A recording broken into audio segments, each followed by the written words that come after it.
No. It is recording. All right. So last time at the very end, you guys defeated the awful Phil, who was picking on our little drowned, watered down carnival worker. And the last thing that happened was Madame Crash came up and thanked you, and you seen her absorb the energy that Phil and his goonies had left behind. As she's talking to you, that's where we're going to start is... Wow. I very much really do appreciate you guys taking care of that. A little bit unnecessary, which makes me a little sad. But when someone gets plenty of warnings and people keep pushing, it's just one of those things that are just going to have to happen, unfortunately. But the big show is happening very soon. You have a little bit before if you want to indulge in some more games and rides or food or anything else. So have fun, and we'll let you know when the show begins. And she's gonna lift herself up, and you guys had received an energy flower from her that restored your full health, so all of your stuff is back. So hit points, everything is all back.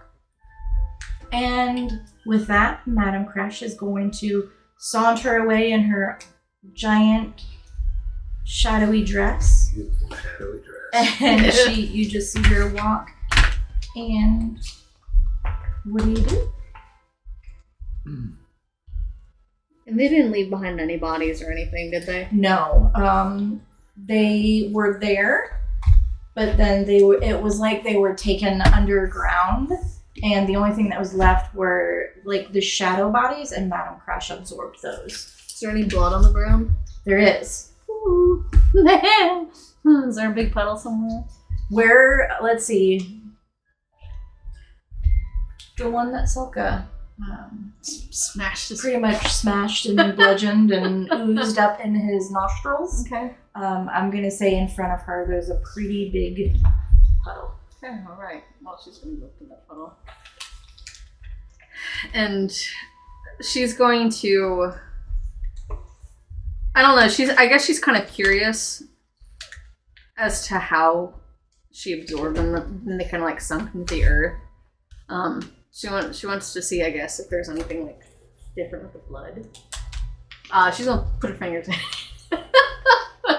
She's gonna like smear around, kind of.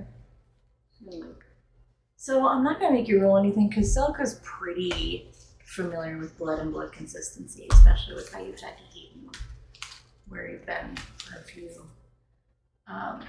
There's nothing different about this blood. At this point, it has congealed and coagulated a little bit quicker than what you expect, but not any different from any other type of blood that you've seen. Okay. Well, from her pack, she's going to pull out her little book. And in an empty page, she's going to go ahead and just smear some blood on that page. Okay. And then boop, put it back in her pack. My darling. You did so well. I'm so proud of you. You did.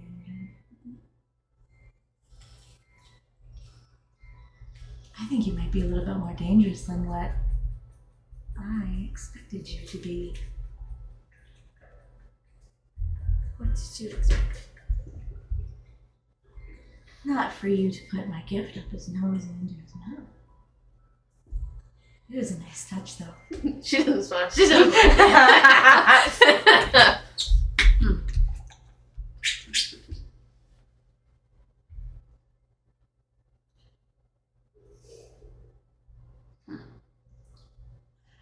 So it's not like an outward thing.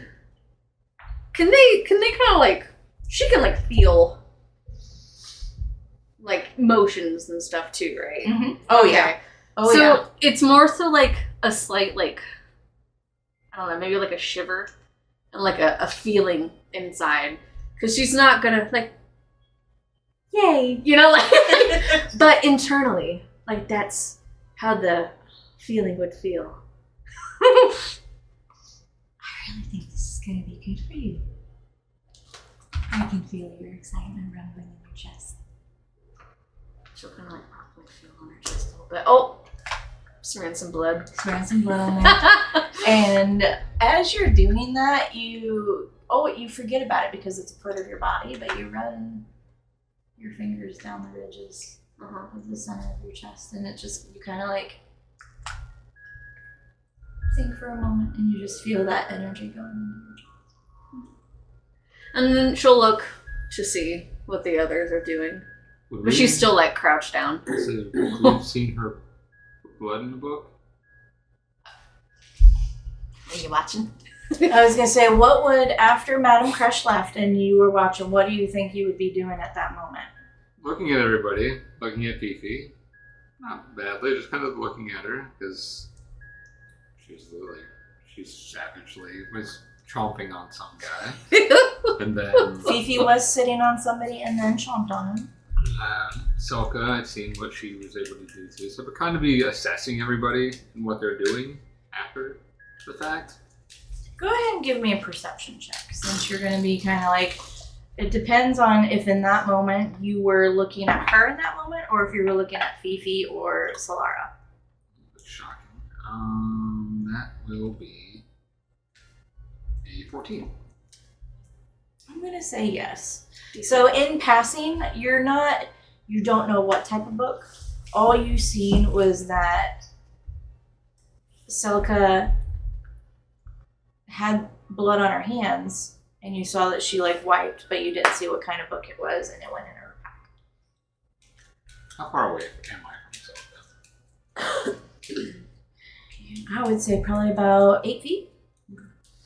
I'll kind of stop as you do that. A collector of your own.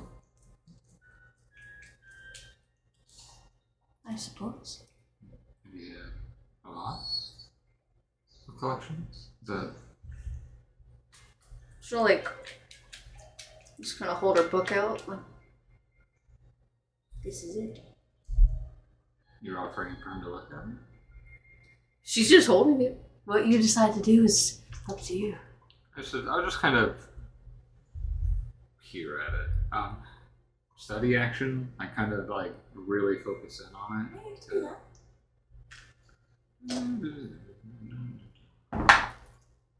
So study for him, it would be investigation. 12. I'm trying to be respectful and not touch it. I'm just kind of like looking at it and just seeing what I can from there. You can see the page that she's showing, but she's just sitting there holding her book out. So innocently, it's just blank pages. Well, would you have opened it up to anything that he could see? I think she actually would have just had it as the book. Like, it's not open. So it's just the book and the book cover? That's what I was thinking. Mm-hmm. What does he see on the front of your book? It's really just like an old. It's like a very simple, not necessarily simple. Like, there's some embellishments and, like, you know how there's like ridges sometimes on books. There's nothing on the front, nothing on the back. You know, it just looks old, well used, kind of dirty. It's just a book. I have an appreciation of all forms of magic. So if you ever need help in building your collection, always feel free to ask. What are you offering? Just aid, teach, wherever I can.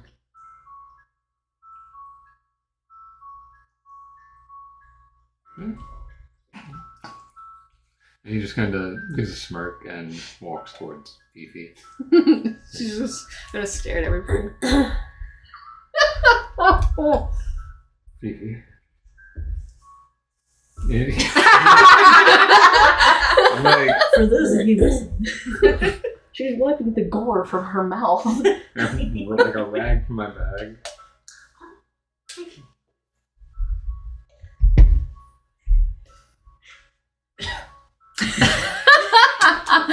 Do you feel well satiated after that? Oh. Yeah, a little hungry. You're still hungry? A little surprised. You had a lot to eat there. Well, I relieved myself. You what? Yeah. When I was a snake. Ah, thanks. Makes more sense. Okay. Are you still hungry?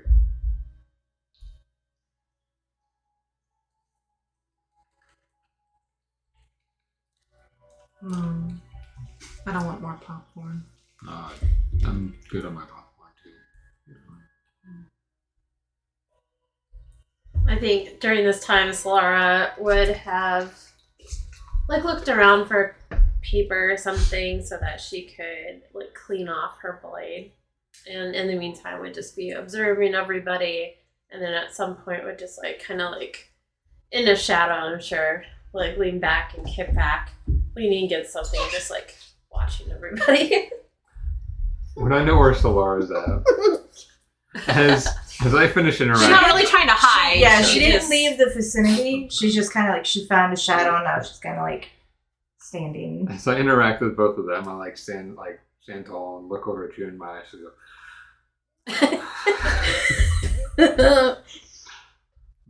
I think Solara just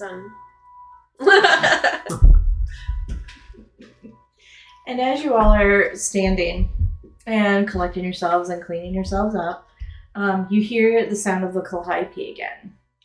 And it kind of brings you back to your reality of oh, we're at a carnival. That was a different... You weren't expecting to get into a fight in the midst of your trip.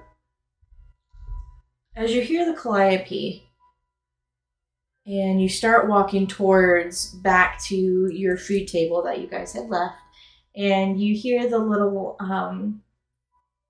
guy singing us turkey and chicken and popcorn. Is there anything that you would like to do as you're walking?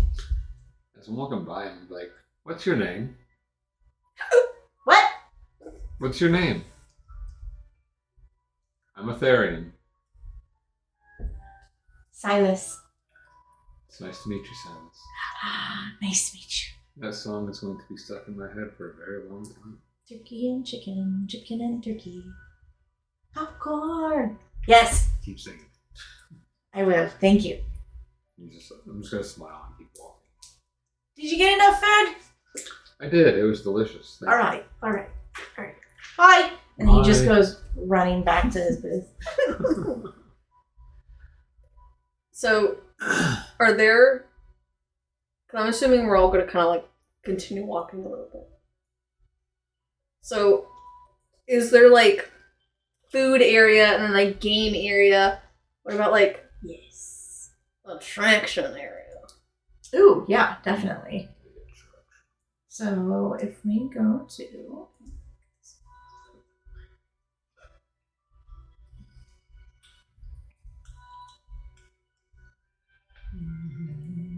Ooh, here we go. This is what I want. Yeah. Yes. Where are we at right now?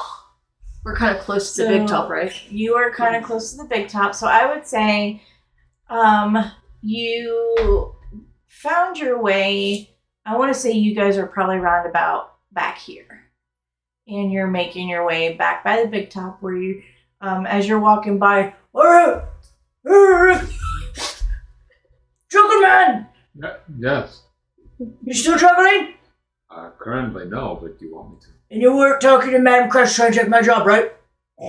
No. Because I'm the only juggler here. Remember that. Right? I remember. Right. Nobody can beat the trick you did. No. And are you going to come back for the big show? Absolutely. It's probably Is the Ringmaster on? no. Oh, we'll be back. I'm sure he'll be there then, right? Yeah, maybe the show starts about... He looks at his non-existent watch. We're gonna watch. And it's his little arm too, right? It's his little arm. His wrist is like this big.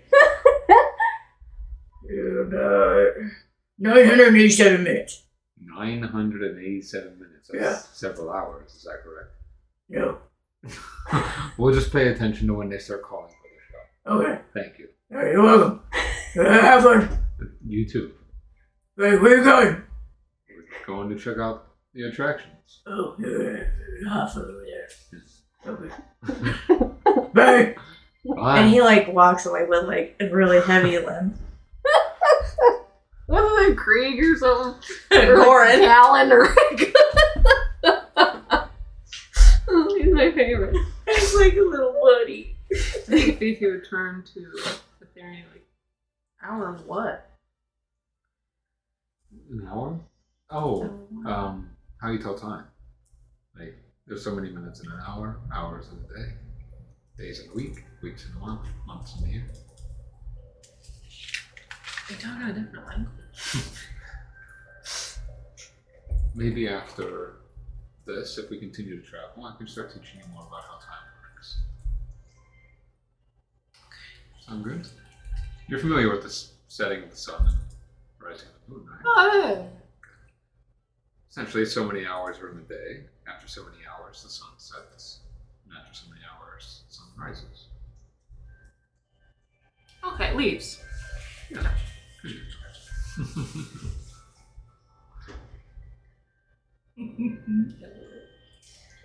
As you're walking down, you said you wanted to see different attractions, as in you look over to your left and there's a knife thrower.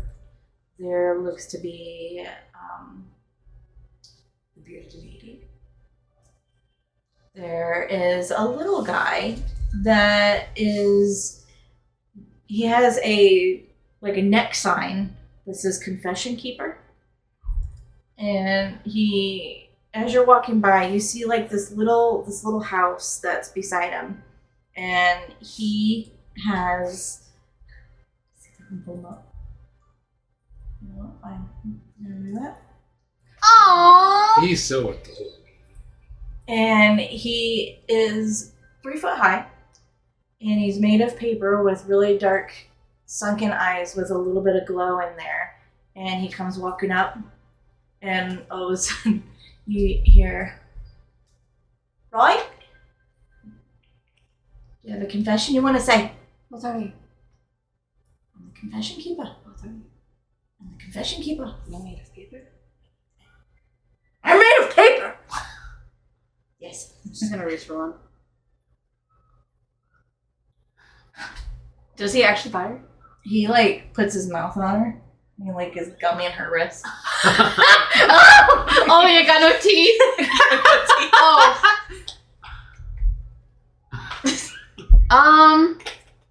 Is it like wet paper mache?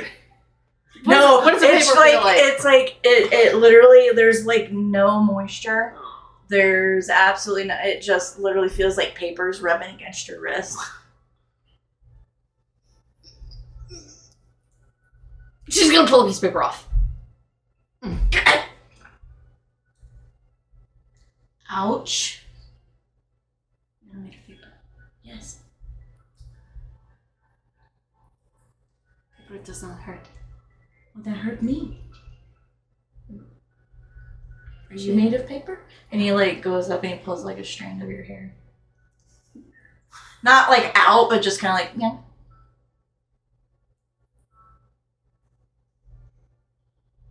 And he looks at you and like he cocks his head a little bit. She'll follow him. He'll like turn around and he'll just kind of like wiggle his like little tiny legs, and he'll walk up to Solara and be like, "Got any confessions? I got plenty, but none for you. You don't want to put some in my box? No, thank you. No confessions from a box? What happens if you do? I don't know. You feel better? That's it. You feel a little bit of lightness on your shoulders? I don't have anything really to confess for. We all do. I don't have anything that's gonna lessen any weight I have. You don't know that. Try me.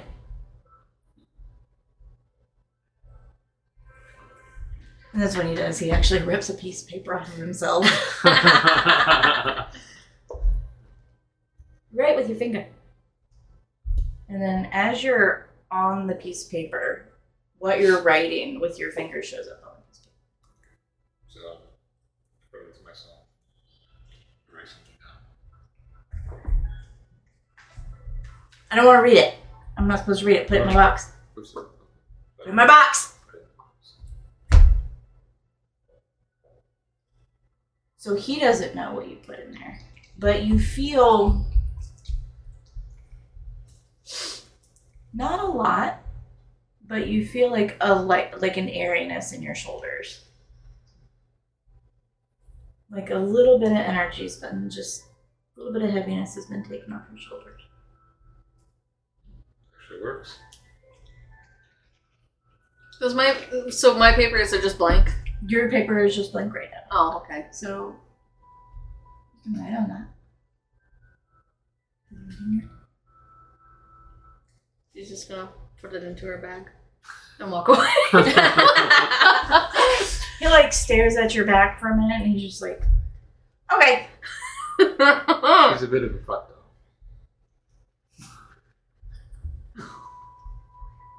dog. He doesn't say anything, but like because he doesn't have the most expressive look on his face, it kind of looks like he's looking at you like one eye gets really big, one eye gets really little, like he's raising an eyebrow at you.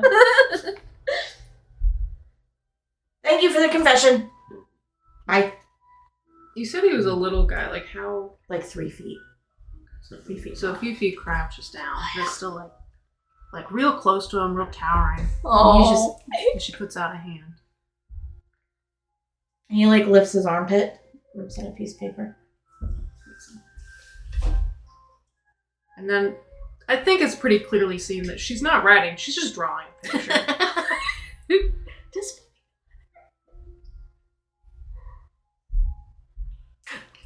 is it a penis? Oh wait, no, you gotta put it in my box. In the box slip.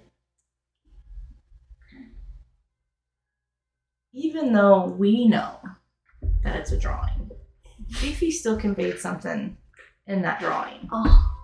So, Fifi, as you stand up, your shoulders get a little lighter as well. Like it's a sensation that you haven't really felt before. Like an energy has kind of like pulled a layer off your shoulders, and you're feeling just a tad bit lighter. Feel better? Am I shorter? No, you're actually taller.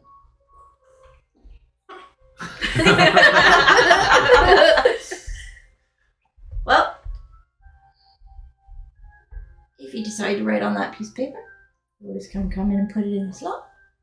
And if you feel like talking to a confession, you're gonna have to get a piece of paper and put it in the slot.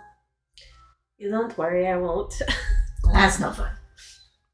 And then just the little guy puts his hands together and he just starts like walking back to his box. And he immediately just turns and starts sitting, kind of like whistling to himself. Fifi looks over at Flora. You don't want to be taller?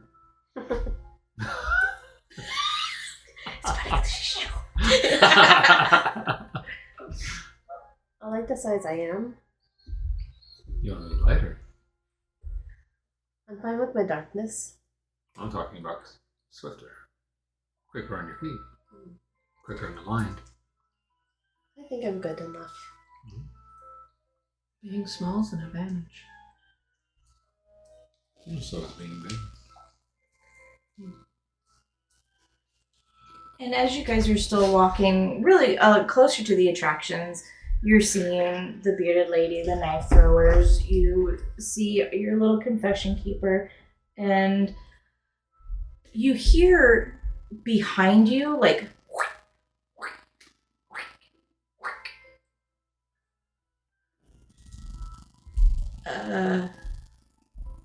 Hey.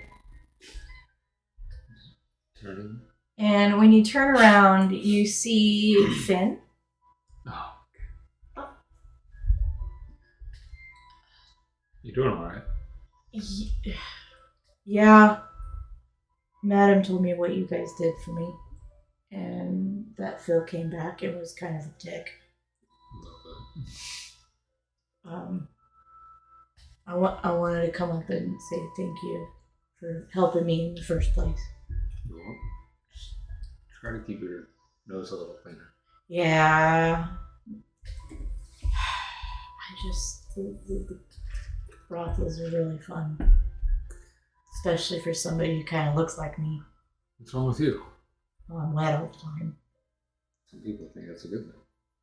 No, not this kind of wet. You never know. Curious. Mm. Do you have to like breathe air? Can you just be in the water and not have to worry about breathing? I can breathe everywhere. You do realize there's people who live in the water and are wet all the time. He like looks at you with like this giant like beaming face. Like, there's species out there that are constantly in the water. They live in the water. They breathe in the water. Always wet. I'm sure you'd be welcome. I never thought about that. But I won't lie, I got a pretty cushy gig here with Madam Craftman. Maybe instead of spending money in the brothels, save up. Eventually, maybe you can have yourself a little vacation to visit one of these places. Maybe. I'll have to talk to Madam Crush about that. It's a really good idea. Alright, cool. But I just want to come up and say thank you. I didn't get to see the whole thing, but like towards the end, like it was gruesome. You guys were pretty gnarly. They all died. They did. But he's been picking on me a really long time, and he's gotten a lot of warnings. Yeah, I don't really favor those who are cruel to others. And to be fair, I did pay him back. He just didn't get the interest, whatever that is. It's just a way for people to rip you off. Oh. Why did they just It's like, she did. But I just wanted to thank you. I appreciate you guys doing what you did. You're welcome. I'm glad we could help. We saved you a special spot in the big top. Okay. Thank you. You're welcome. Should be dry by then. Who do we go to see to get to that special spot? Oh, Goran's already planning on escorting you to your seat. Of course Whatever you guys did, you made a big impression on him. We just co-juggled and had a nice conversation over there. Yeah. Bless his heart. He's a really cool man. He's been through a lot of shit, kind of like the rest of us, but a lot of people don't like to sit and listen to his stories.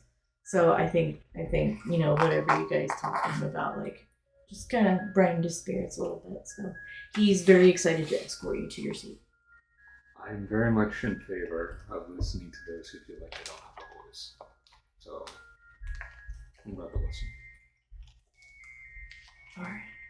Well, I'll let you guys go, and thank you again. And I think I left somebody on one of the boats. So I need to go get him. Yeah, you might want to do that. Yeah, I'm gonna go get him, and he like goes and starts jogging off. What does that sound like? But in faster It's like successions. Is it like LP Megan walking, just less? Huh? Is it like LP Megan walking, just less? She sounds like more like. So she's the dry walker. He's the one. They'd be perfect for each other. We need a crossover. You might.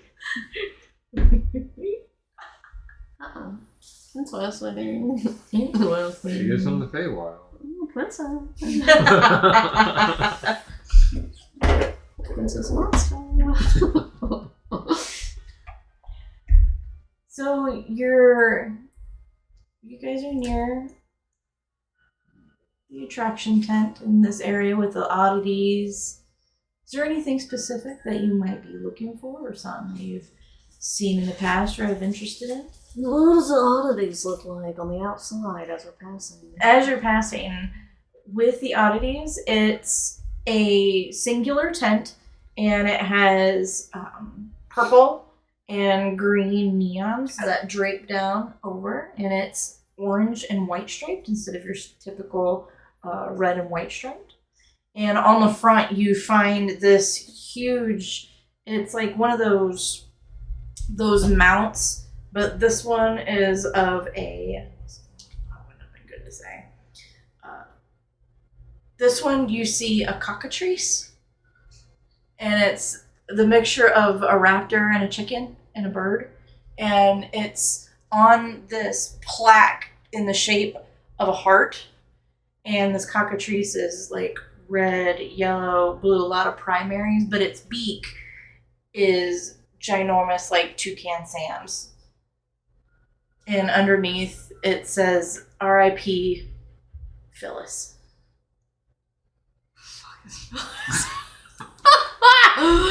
So it's like part of the plaque. Mm-hmm. Is there a picture of this? I don't. I made that up. Who's Phyllis? The bird. Oh. Okay. It's like a memorial. I thought it was some random woman. Okay. All right. Can we see into the tent? Yes, and when you walk into, who's walking up first? Fifi. She saw the bird plaque. She's like, where are they? Oh. Where are they? What a weird looking bird. Oh, Fifi. You walk in, you're like 2 feet outside the tent. A person appears directly in front of you.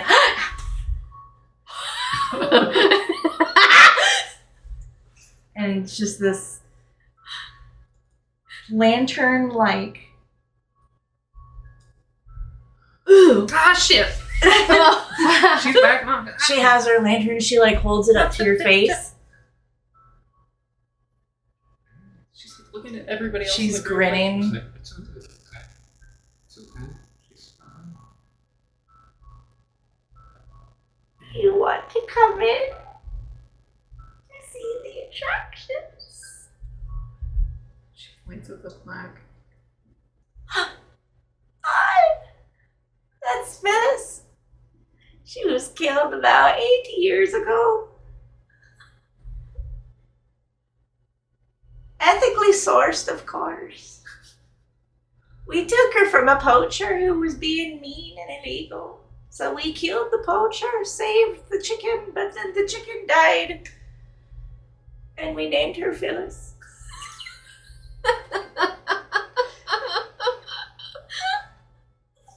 She moves like a little bit closer, keeping her distance from me. She like lifts her lantern up really high. She. Wait, how tall is this? She like you're 7. She's probably around like 5'5". Okay, so she just stands taller to get some distance from me. Are there more? Yes. But they are dead. There is nothing living in this tent if you were looking for something cute and cuddly to like. It's all dead in here. But of course it's ethically sourced. Phoebe just turns around and starts walking. Wait, where are you going? Are there any living attractions here, or are they all dead? Like at the carnival itself? Actually, there is. It's kind of boring though. Why? Because it's just like fluffy bunnies and birds and little baby cows and stuff. It's more or less for the children, you know, to kind of save them from the thing, you know. Fifi, would you like to see the birds? Thank you. Oh, she likes birds. I got a lot of dead ones in here if you want to see them. She wants them to be alive, thank you. What about about you? Oh, Selka walked the fuck past. She's in the town. Like when you were like up in her face, she would have just like walked past. Oh, what's up? I want you to see the dead birds. Come on, let's come and look at the dead bird. And she'll just kind of like follow up behind you. And the look of this tent, it was a single, maybe 5-person tent. But when you walk in, it just looks like it expands. So it's like 20 feet from each side, front to back, side to side. Hell yeah. And you just see rows of exotic birds and different kinds of fey animals and brightly colored like taxidermies, some of which, you know, there's one that looks like an alligator wearing a top hat and a monocle. Okay. I have a very special lady that sends me these things. Well, look, all the birds and the animals, all of them are ethically sourced, of course, though. Is there anybody else with me? No. No? No, Oh. I'm working with Fifi to the animals. Okay. You just leave Selka alone. That's fine. It's whatever. It's fine. Okay. Is there one that looks kind of like, I don't know, like, I don't know. Maybe she'd be drawn to like something similar to what she's seen before, like a rat or like a rabbit or something. So you hear in your mind, well, some interesting places that you're bringing us on, Selka. Oh, look over there, and you feel like a force shift to your left, and it's like your eyes go without you even like doing it yourself, and you see this tall, it's like ROOUS's, rodents of unusual size, on the banner, and it's standing next to like a little tiny boat, and it has like, it's holding its hip, looking like really like statuesque, and its tail is obnoxiously long, and he's probably about a good 3 feet tall, and has a cigar in his mouth. Kind of looks like a raccoon, but people might think he's a dog. How tall is it? About 3.5 feet tall. Oh, that's funny. God, that's like real big. And the lantern lady is with me. Yep. The lantern, as you shift to the left, the lantern lady comes up. Ah! This one's fun. She's gonna be touching it. Just be easy. Don't lift him off his platform. I would like to steal this. You can't do that. And she like brushes your hands off. You can't. These aren't they're more for your eyes to see. I cannot have it. No. Anything. But if you ever kill your own, you can make your own. Except this one was found in a tree forest somewhere after he jumped out of a window and he fell down into the ground and he ended up dying at the same time. But he was ethically sourced. Oh, I can't do it. It's like Ravenna all over again. I can't do it, dude. Oh. Mm-hmm. Before we go to that, just a second. I'm gonna walk back over and just over the kind of like.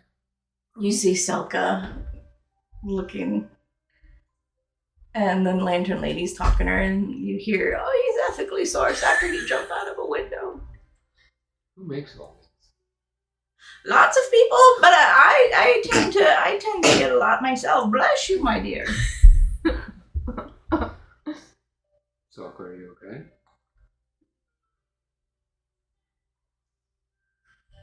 I want to steal this. And I told her she can't steal it. Remember our conversation earlier? Yes, that's why I would like to steal it. If we're gonna learn anything from that, Solara is correct that sometimes you need to out of necessity. But right now you don't need to, you just want to. What constitutes a necessity? It's your way of surviving. This is not going to help you survive, it's just for fun.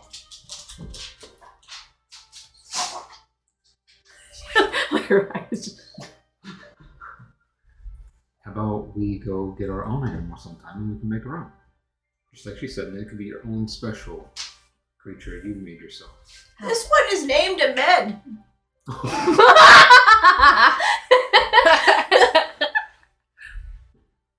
I would like you to go in very long detail about this he made. She doesn't say that. God dang it, we won't know. How? Go ahead. How what? Oh, how to do these? Okay. So, first what you do is you ethically source it. You don't go killing it for the purpose of making one of these. You wait for it to be already dead, or if it's attacking you, then I always say, okay, if you're eating my foot, that's a way to ethically source, because I did, and then you're gonna kill it. And then you go ahead and you string it up, you let the blood completely out, and then you take a very sharp knife and you cut the fur away from the meat, and then you eat the meat. Don't let it go to waste. Are you listening to this? I know how to do this. Alright, then you'll be able to help her in the long run. Absolutely. Remember I said ethically sourced. We sourced. I wouldn't make it any other way. I've killed like 95 poachers in here. Don't do it again. So you start putting the fur away from the meat, and then you eat the meat, and you cook the meat, and you do whatever you want with the meat. But then you go ahead and you put it in salt, and you have to dry out the hide. That's the longest part. It takes a lot of patience unless you're magically inclined. You have two things on your side. My upbringing, a lot of this happened. And two, I'm more magically inclined, so I can help you do this. And then you kind of take sometimes like Ahmed, he was a little bit husky, so I had to take like a rock, and I put him back together again, and he really likes trees, so part of his body is a tree, and it's a part of it's a rock. And then you go ahead and you stuff him to make him 3D again, not flat. And then you dress him up. And there you go. That is your short lesson on how to make an Ahmed. So together, if you're willing to learn, we can do it. Just gonna look at that statue again. Your book, the one that you keep all your marks on, you feel a close connection to it, right? It's because you're making it yourself. You're creating something that's yours. Sure, you get this little small fulfillment from stealing all these things that aren't yours, but my book, when you make something that's yours, it's very precious, very valuable. So if you make your own figure of a creature like this, it'll mean even more to you. I like your face, darling. Hold on a minute. And she turns and she starts rummaging through this gilded trunk that is lined with golds and bronzes and silvers, and she lifts the lid up and she full body goes in there and she's just rummaging, and she pulls out this little tiny, it looks very similar to the duck that you first seen when you first walked in. Would you like this?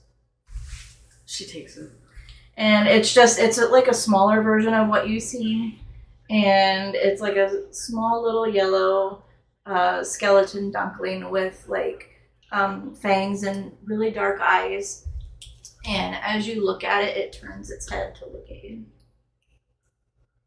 I didn't get to fully enchant this one, so it only can move its head and look at you sometimes.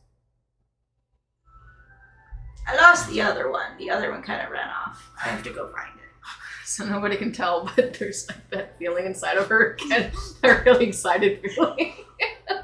Because now she doesn't have to kill that one duck. and shake it. She has her own little duck. Do you want anything for this? Oh, I like her face. She looks like she's just beginning to learn the world, so I wanted to give her a little duck. Let's see here. You did something nice, you didn't do something bad. Making good conversation. Sometimes you get gifts from that. Another valuable lesson. Now, not everybody's going to be that way. But she's very kind. I'm giving some. So thank you. You're welcome. So, She's gonna put it in her bag. You hear like a rat in her pocket. you say thank you to her. So she gave you something so generous. Just like up her head a little bit, just a little bit. Thank you. You're welcome. And then she turns around and walks away. Progress. Have a glorious time at the carnival. The show should be starting maybe about like half an hour or so. Okay, that makes more sense than 940 minutes. Oh, will you talk to Goran? Yes. Bless that little boy's heart. He tries so hard.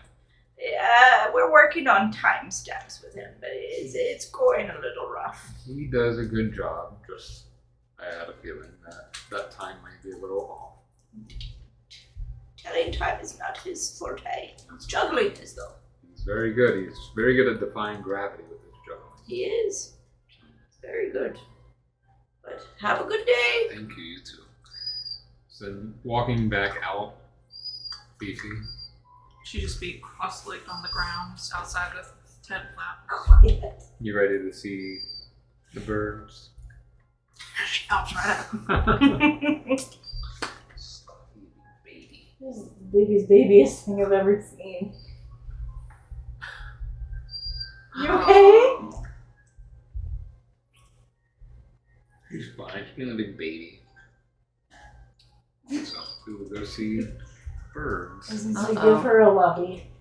Oh my goodness gracious. So you walk up and you oh no. Oh. And as you walk through like the dark and the twisted and the creepy and the road starts to like turn a little like pastel. It's only a small, singular little walkway, but everything starts to be a little bit more fluffier and pastel-y and a little bit less spooky and scary. And when you walk up, you see a petting zoo. And inside you see baby cows, goats, bunnies, squirrels, birds, ducklings, and there's just a whole bunch of children in there just like petting.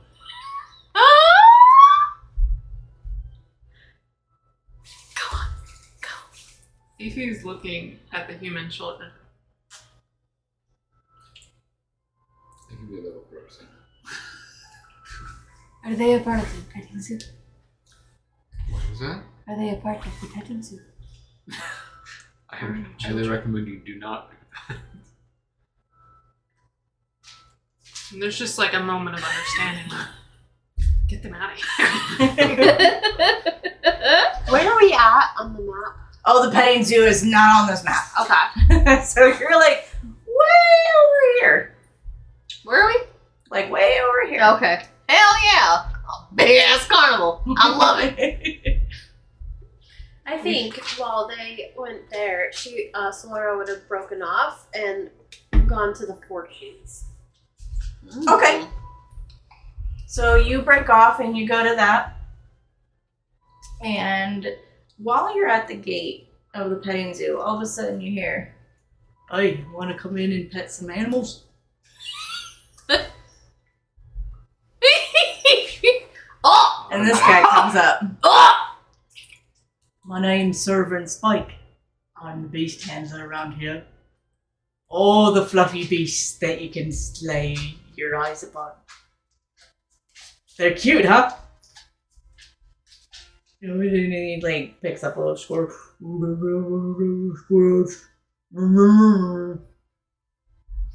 want to come in?" Yeah. And he like takes his giant hand and he like opens the gate and he opens it up. All right. All I ask is we don't put the animals in our pockets. They don't go home with you. They might be cute, but they can't do that. Fifi's looking right at you. Adrian too, like, it just gives you a side tone. And he like nods his head and he lets you in. And like right in front of you trots up like a little baby cow. And then in front of Selka, you get a little baby bunny. And they're both just like looking at you. Your little baby bunny's like purple fur with pink ears, a little pink button nose, and like little black eyes. So pick it up. It'll let you.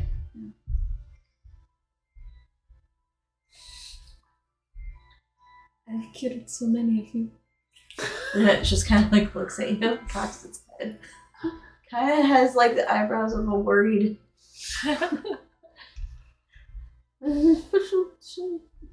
It's not necessarily like petting, like aw. It's more so like her feeling the fur. So she's not doing it out of affection. She just likes to feel the texture. And your little cow comes up and he's yellow fur with a little brown belly with little white ears and bright blue eyes. And it just kind of comes up to you and just starts nuzzling along the side of your leg. She starts looking around, seeing if that guy's watching her. He's watching. So she moves so that her back is facing the guy, and she kind of crouches down low. And then she casts Speak with the Animals. Oh, shit! Yeah. Are you happy here? Yes. Do they feed you well? Oh yeah, seven feeds us very well. They feed you share.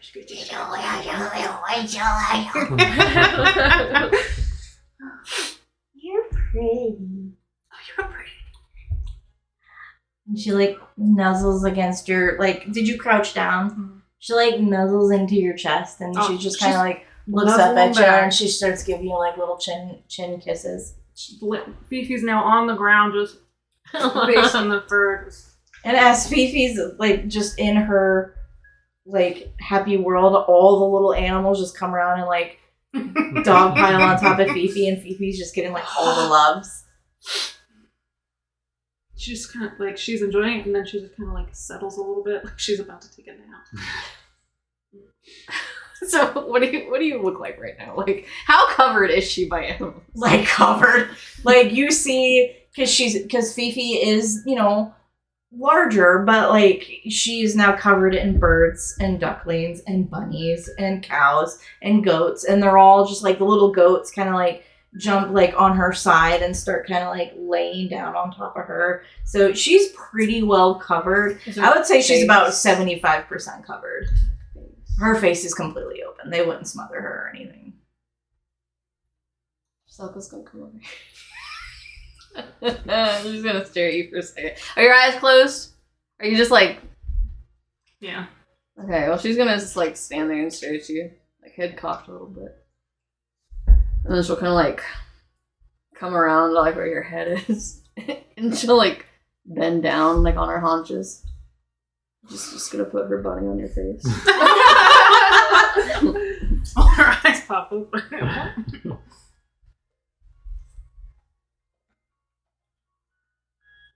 Why are you doing this? It's warm.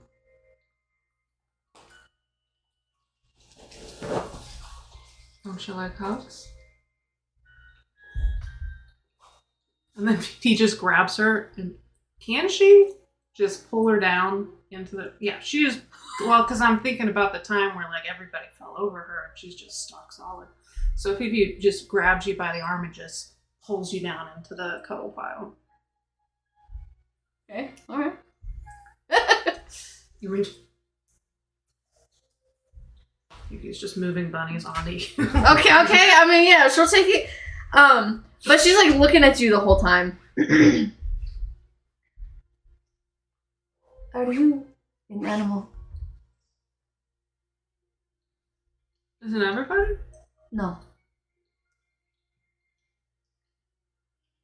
Are you human? Yes. Oh.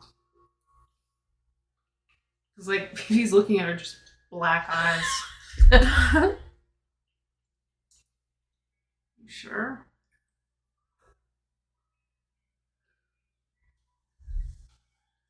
Yes. She just kind of, like, starts moving.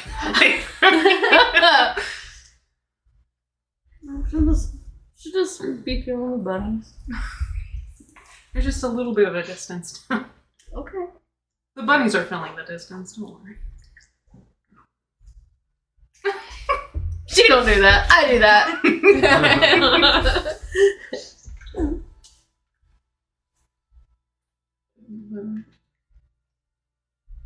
What's Therian doing? I'm just standing there watching, smiling, like it's adorable seeing all this happen. And letting Fifi and Selka have their little moment together. So you go ahead and you guys are hanging out at the, spending a little bit of your time here at the petting zoo. We will move to Solara. Solara, you said you were going to the Fortune's tent? Yeah.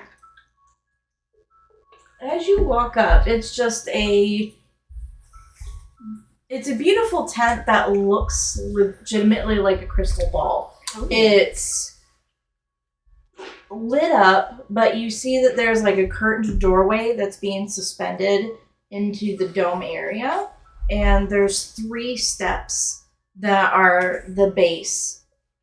And as you walk up, it looks completely black in there. Who dares enter the Fortune Lady's place?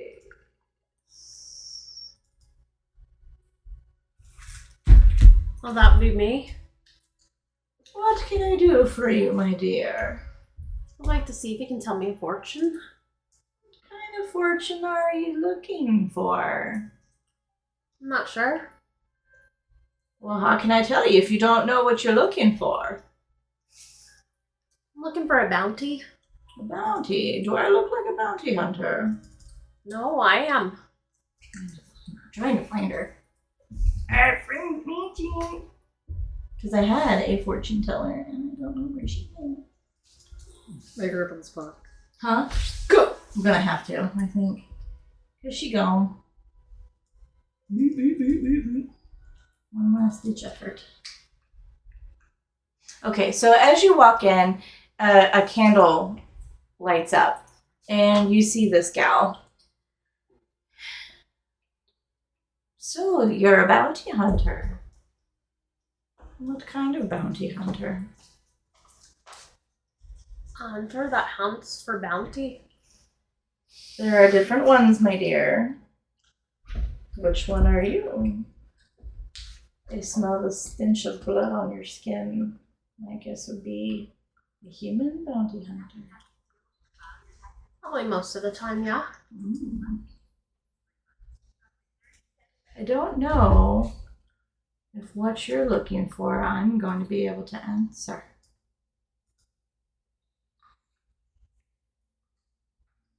She takes like a big deep breath and her eyes light up for just a moment.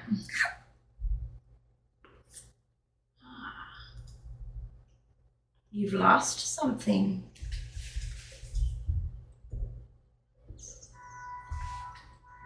Unfortunately, I'm not going to be able to tell you where he's at. But I do know that you will find him in the future. Keep your heart open. Keep your eyes peeled. And her eyes, as she says that, go into like a white glaze. And her hands start to move and shift. And she turns to look at you with that haze over her eyes. And she like turns her head and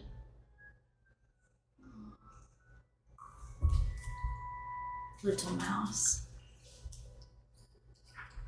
You're a little lost, aren't you?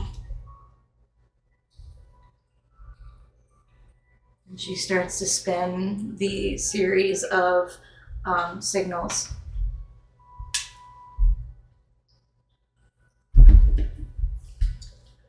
And you just see her doing each one. For go, stop, come, here, there. And her eyes phase out back to normal, and she has a golden look to them.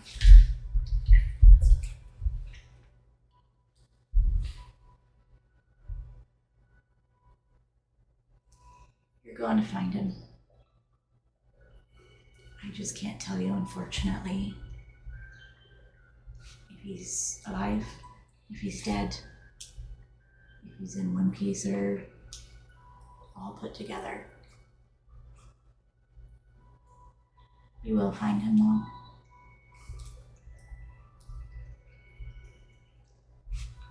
And she sits back and thinks for a moment. Unfortunately, that's all I can see right now. Thank you kindly. You're welcome. I do sense, though, that the group you're with, the pink one, the translucent one, and the brown one, I can't see them super clearly. But I think they're going to be a really good bet in finding him. Alright then. She puts out her hand. She reaches in her pocket and pulls out some coins. She goes and she does that coin trick that people do with and then she'll just pick one and she'll hand you the rest. And she just takes 1 gold. Anything else I can do for you? That's all, thank you. You're welcome. Enjoy the rest of the carnival. I'm sure we will.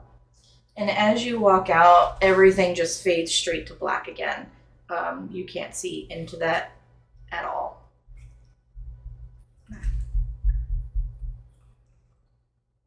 Is there anything else you want to do, or do you want to head towards the petting zoo? She'll head towards the petting zoo. You head through and you pass the 2 Calliope brothers, and they're just laughing and creating music, and they're just enjoying themselves. And as you walk up, you see Adrian laughing outside of the fence.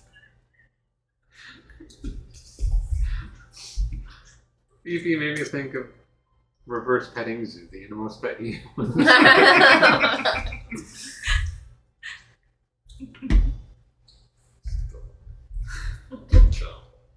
So you walk up and Atherian's cracking up. Is there anything you want to do as you see Fifi? You see Fifi just enjoying herself in complete and utter happiness. And then you see Silka just kind of sitting in the hay with her feet sprawled out. And she's just kind of sitting there all stoic with a bunny in her hand. And she turns and she looks at you. How many have you taken? None. That's a good thing. Is it? It is. We can't take things from their home.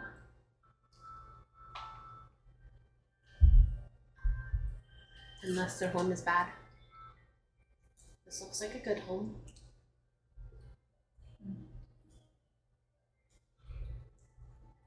Severn walks up behind you. I think I like them dead. I'm supposed to tell you about There's plenty of people that like that too. Thank you. Oh, we can't kill them all. Especially the innocent. That's a message I can get behind now. Did you find anything exciting? Well, Just went to a fortune teller. Are they any good? I don't know. Yeah. Hmm? She's pretty good. Never actually been to one. Heard of them. Always been curious, but I've never. I don't know. Don't know what they would read for me, to be quite honest. Yeah. She wants to know something specific that she wants to know. Okay. Interesting. I thought at first she was full of malarkey, but Pretty accurate. pretty accurate. Well, just inform me. We've got about 20 minutes till the show starts. Is there anything else you guys wanted to do before then? What is a fortune teller? That's. You got me curious. I might actually want to stop by myself just to see. Alright, then let's go. How are you supposed to ask for what you don't know? That's my question too, but I have an idea of something I would like to know. And see if that she can answer that.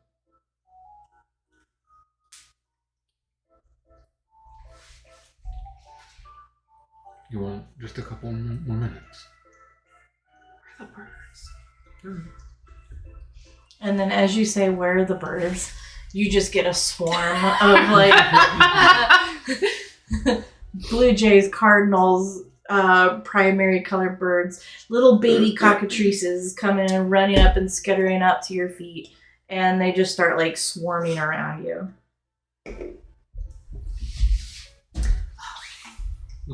He's so jazzed.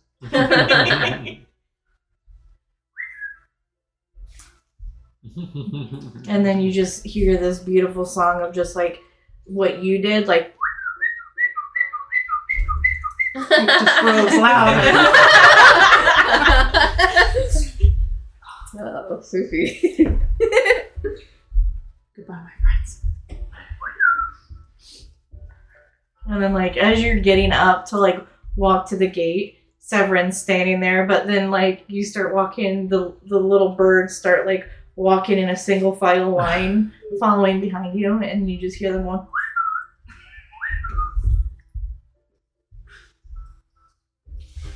Is she just looking bad?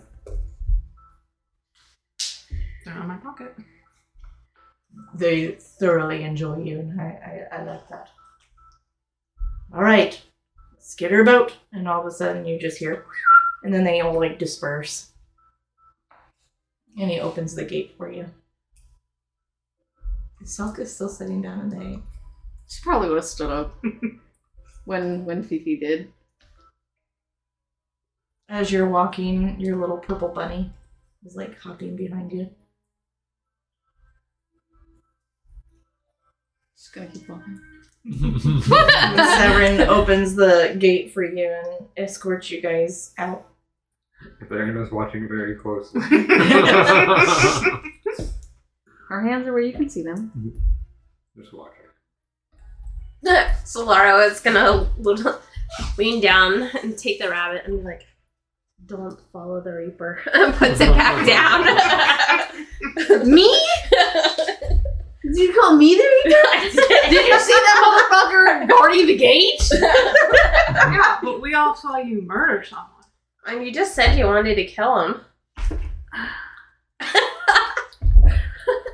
Not necessarily. You said, and I quote, "I want to kill them." No, I said I like them dead. There's a difference. There's a little bit of a difference. Oh no. I saw the picture. Oh, it's a pain.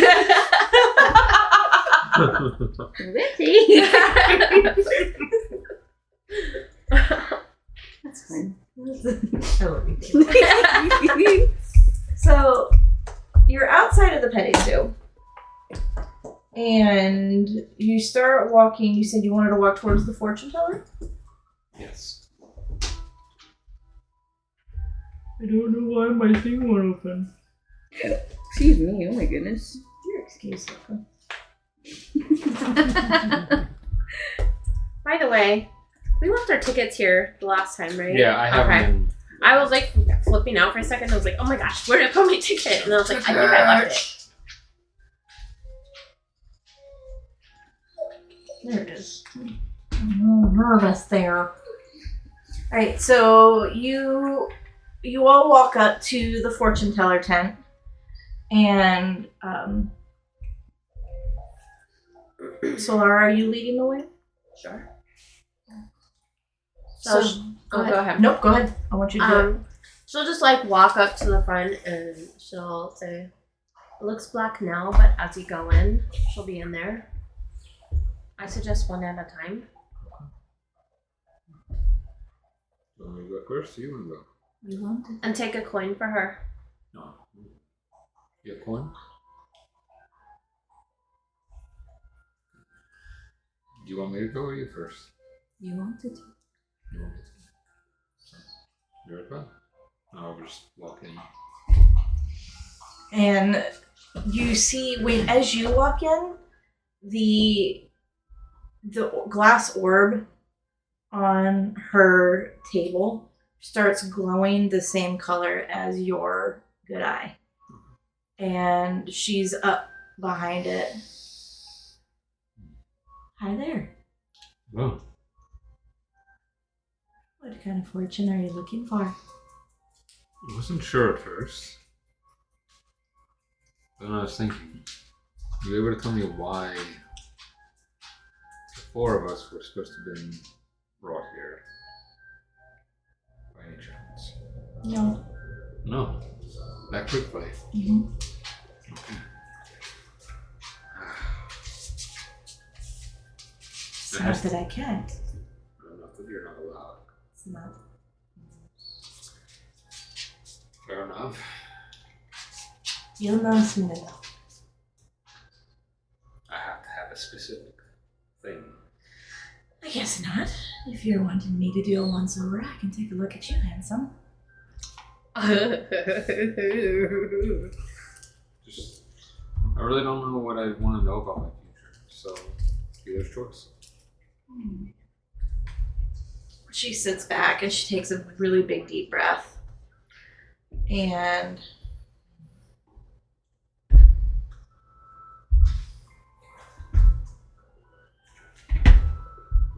I smell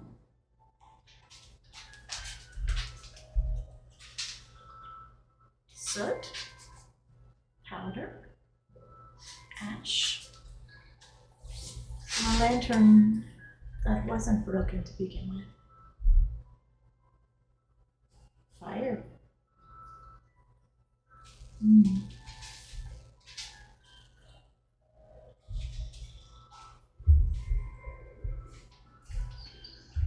Depending on the answers that you're seeking someday, maybe you not knowing in your head, but knowing the why behind the fear.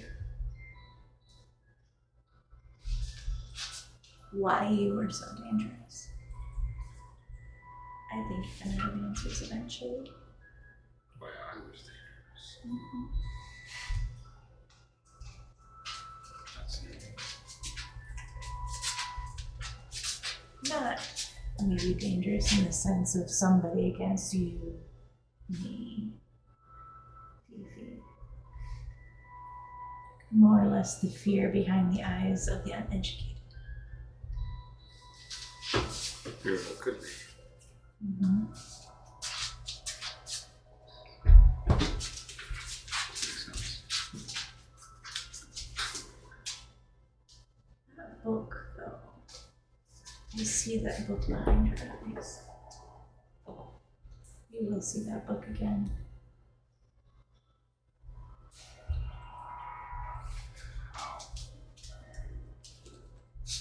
Can't tell you that. You're gonna have to find that out on your own. Makes sense. Thank you. You're welcome. And she holds out her hand. She puts it in her bosom. Do you allow tips? Tips? Tips? Tips. Oh. She kind of looks slightly disappointed. Yeah. Two. Alright, she puts them in the bosoms. Thank you very much. You're welcome. You have about 15 minutes to the show. He will walk out. And as I walk out, I guess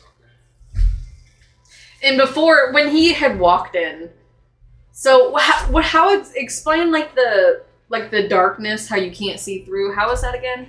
So when you walk up to the tent, it is completely like as the glow of like the bulb of the tent. When you look in, it is absolutely pitch black. You can't see a thing. Okay, so like the second after Adrian walked in, she wouldn't have walked in, but she would have definitely like put her hand in it. It's like your hand just disappears. Oh, that's odd. Okay. All right. So she probably would have just been. Should we look at Fifi? What's Fifi doing? She's probably raised her hand. As you're walking up to the door, you can see out. They can't see in. But you just see Fifi and Selka just inquisitively like looking at the door, but then you just see like little hands Oh no. coming in and out. Like you see Selka's little hand, and she's just like, I'm gonna use this as a teaching moment. Oh, Not bad. But I'm just gonna walk up and just gonna stand there for a moment as they're doing it.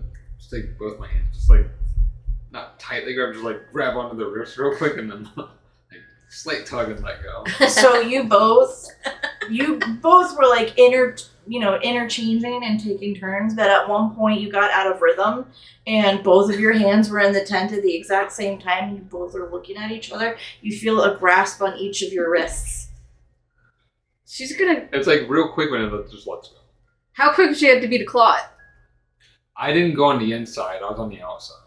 So I just like grabbed quick, pulled, and let go. Okay. All right. In that split second, what do you do? She would have tried to claw it. Oh, okay. You can try though. I mean, she could like twist her wrist. A little help from a little birdie. That's not a birdie. So in the split second that you had both of their hands, in Selka's hand, all of a sudden you just see like this black ichor just like a millisecond, like try to go for like the palm of your hand. And then you still have Fifi. Fifi, what do you do? because he lets go pretty quick. Yeah. So Most things Fifi would have probably like launched herself away as far as she could in her like being on the ground, as away from the tent. Just kind of like crouch and Crackles. And raised. Solara would be outside laughing. Would you stay close to the door or would you move away? Oh, she wouldn't move away. Okay. So as you're just standing there, Therian walks through the doorway. Are we still holding hands? No. No, Okay. no, that's No, okay. you I don't let let go. go. I can let go real fast. Oh, I okay. just hold and let go, just to start. How'd you react to the little ichor? You know, I didn't see me. Okay, so you come out. How are you reacting now that I can see you? I'm smirking at you. Oh, okay. I'm just looking at you, smiling. That's who's you. Curious. You or me? Oh, I'm the one that tugged on it. What? Yes, you're being curious. Sometimes this is a safe spot, but to stick your hands in just black voids isn't always the best thing to do. But how will you find out what it is? Light, other sources, magic, perception. Or just sticking your bodily limbs somewhere. This thing that protects you can't protect you from everything. She's gonna look back at Fifi. she's kind of giving Therian the stink. It's like, Oh, Fifi. A lesson in protection. precisely. Fifi.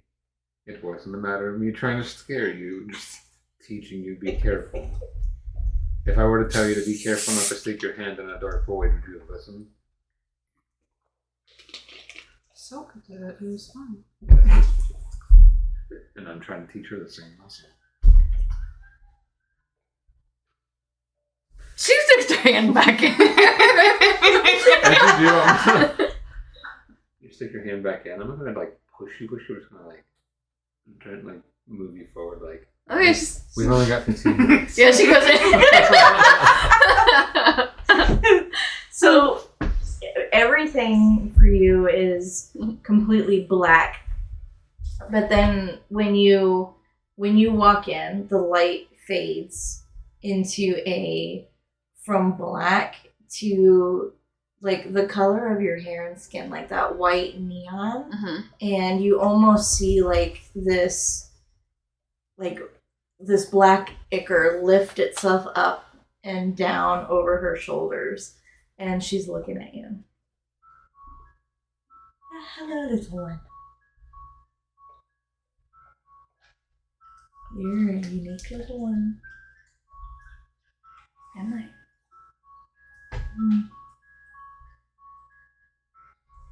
She takes a deep breath.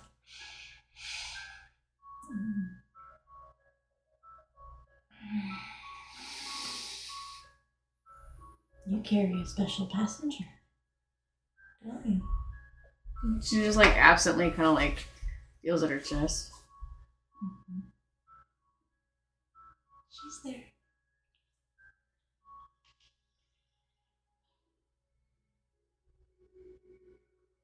You're gonna find out in due time why you have that scar.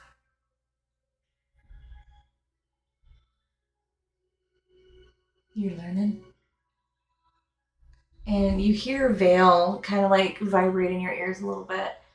And you normally don't, but it's kind of like the fortune teller and Vale are bouncing off of one another, like the energy is syncing together. And it's almost like the fortune teller is kind of like pulling Vale a little bit more into the surface.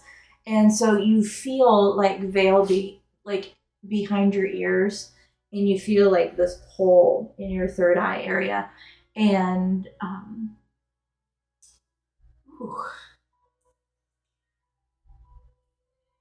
that, my darling, is a very interesting feeling. Shh. If you're curious, feel free to ask questions, but I feel something in the air, and you can feel like a pulsing in your chest. Something is going to happen. And you just feel her kind of float back. Can I kind of tell how Vale was feeling? Was it kind of like a negative almost? Almost like you've never felt this before. You know what nervous feels like, but you've never had Vale feel that way. Mm-hmm. Like anytime you were with Vale, you never felt any anxiety or nervousness. Vale got nervous for a moment. Like in her feel, it was kind of like there was a conveyance of nervousness, but then a twinge of excitement. But she didn't tell you why. Okay. I feel like since the majority of it was kind of like nervous, like kind of like more so negative energy, I think Selka's gonna give the fortune teller like a once over. I think she's gonna leave. Do you just turn around and walk out? Yeah. She'll let her. Okay. Yeah, don't like that. Well, Sokka's in there. I'm gonna go up to Solara and be like, I do not think, since I've met you, I've heard you laugh. So I'm glad to have been of assistance in that one. Not without a sense of humor. No, I'm glad to see it. So, did she have anything to tell you? Things of the past coming forth in the future once more. How, I'm not sure. But As time will tell. Basically the same for me. Probably have a lot more in common than you realize. Not in the same ways, but probably similar things. We are the more seasoned here. So, wouldn't be surprised.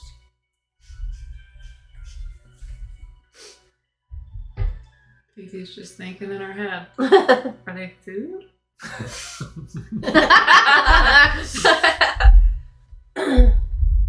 And then Elsalka walks out. And are you gonna come up to the group then? Yeah. Yeah, she, I don't know, she like, I know she like don't have any fucking eyeballs, so you can't really like see. But I feel like there's like a 3% expression of like a dazed expression. Very minimal. And she's probably still like absently like kind of like feeling around her chest. She'll like probably look back at the tent and come back. So Solara will look at Salka and be like, are you okay? Yes.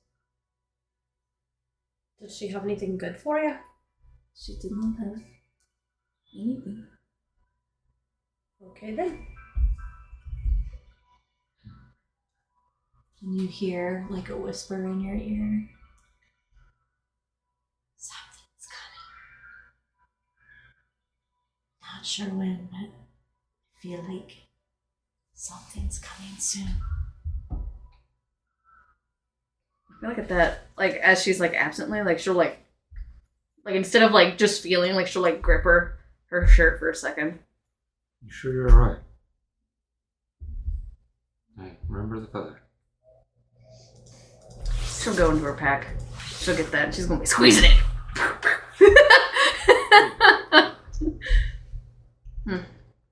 She'll like give like another glance back at the tent. So, the show's starting soon. About 15 minutes. How far away is the big top from here? I would say it's 7 minutes. Like a 5 to 7 minute walk, depending on how. Like the slower you are, 7 minutes. The quicker you are, like 4. As we're walking and noticing Selka's like a little bit of a shift. I know it wasn't nice of me to scare you, or try to. You did not scare me. I said try to. Your attempt failed. So I said try. But if you would like, I'm always in favor of, you reap what you sow kind of situations. And I'm gonna pull out one of my party poppers. Like, when it's time and you want to, there's a string. Just pull it.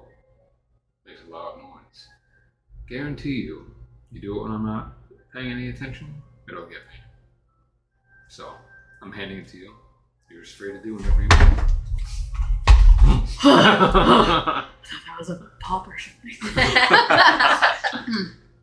So whenever you want to, whenever you feel like you want to get me back, just pull the string. Get you back. It won't hurt me. It just will probably startle me. Like I tried to do to you. Why would I want to do this? Like I said. Let's put it this way. In a way, it'll also help me. Help me overcome something I'm afraid of. What did he read? I'm sure you'll find out soon enough.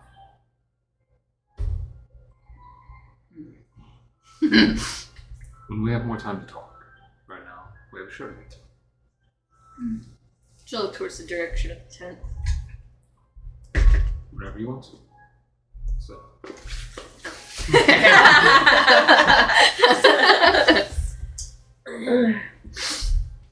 So you all start heading back towards the big tent, and it's almost kind of like a flood start. It's like everybody is starting to head towards the tent. Are there a lot of people around us? Not I would say in comparative to like New York, the sidewalks of New York where people are shoulder to shoulder, no. I would say like as you all are walking, would you say you're walking 2 by 2 or 4 legs, 4 people apart? Like 4 people wide? I would say probably when it starts to get really busy, I'd narrow us down to 2 by 2. I'll drop my Fifi. I'm going to do the same thing when I get it like, hand you one of the party poppers too. I'm sorry. Just trying to give you a teachable moment.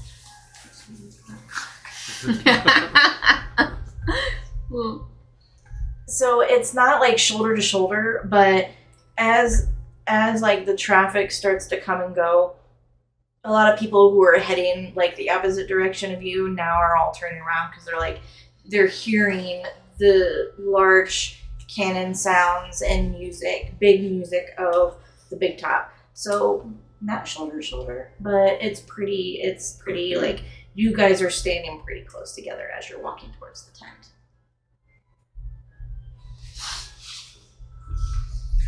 And then, as you come up to the tent, you hear, "Friends!" And you see Goran, like, coming at you at, like, full speed, but, like, off a little limp. And, I got special seats up front just for you guys. Come. Front. Yeah. Thank you. Why are you just sitting here? Come on, let's go! And, like, he, like, with his, like, little hand, he, like, grabs Atharian's hand and he just, like, starts. How's the Therian feeling about this? What's wrong here? And you walk in. Before you walk in, you see tall skeleton folk that are just, like, doing, like, bows to you as you walk in. And you're hearing carnival barkers, "Hurry, it's time to get in for the big show. Once a season, we light the lantern. Come in and see the glorious things await." And when you walk in, it's kind of like, it's the same thing as the oddities tent. You walk up to this tent, and it probably only maybe looks about 20 feet wide. But you walk in, and it just completely opens up to this auditorium that is just large. And you have 3 rings. And the 3 rings are surrounded by pale blue flames that are just circling around it. And the seating is like auditorium seating from low to high. And Goran is like leading you, like he lets go of your hand, and he's like leading you to the front row, and you have a perfect spot of the 3 rings. The show's gonna start, and what's really cool is you're gonna get to witness, like, once a season, you know, we do like the miracle lighting, and it's really cool. They're gonna tell you a story, so I hope you guys really enjoy it, and I'm really glad that you get to be up front. I worked really hard to get these seats for you. Thank you, Warren. Oh, you're welcome. Maybe you'll get to juggle. I put in a good word for you with Mary. Thank you. You could be like my brother in juggling. Juggling balls. We could be twins. Yeah. No, you don't want this tiny arm. It's a little bit of inconvenient. Well, I mean, I got a half horn, so. I don't want one of those. What about a blind eye? I don't want one of those either. Both my eyes work. No offense. No, You know what they say about that, right?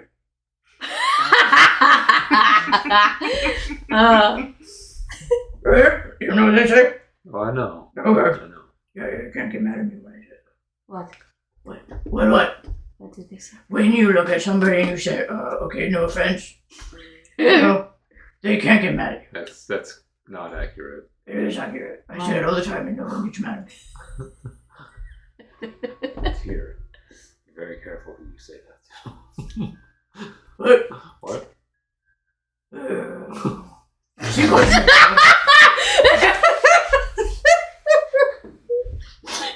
Good. She just like turns like, I just imagine. Are you having a good time? Didn't you stand up? No. They say land. Are you having a good time? But It will be okay. Like light, no light. Like, not like big fire, but like a little one, like a candle. And like, it does stuff, I can't tell you. Spoiler! Oh, so Lara is feeling so uncomfortable.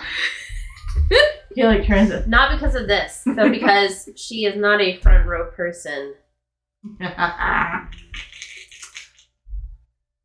Alright, get in.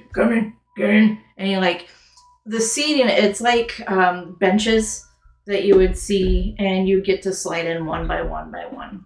So however you guys would like to sit is how you would slide right on in.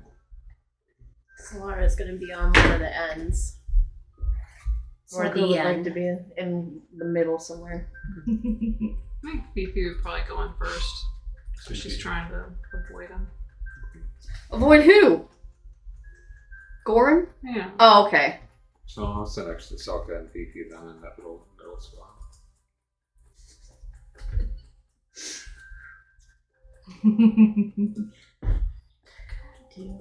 So as you guys settle in, the lights start to go down and everything goes black. And you start to hear the music. Maybe. Do I have dark vision? Ooh, I don't know, dude. I know I do. A little bit. Would it say under like armor stuff and It's spells under languages? senses. Like right here. No, I don't. I don't even. Well, you're I mean, I've already you're blind. half blind. But I don't have dark vision. It's either. I bet you if you had 2 eyes, you would. Like under the passive perception, passive investigation, passive insight. Yeah, it'll be.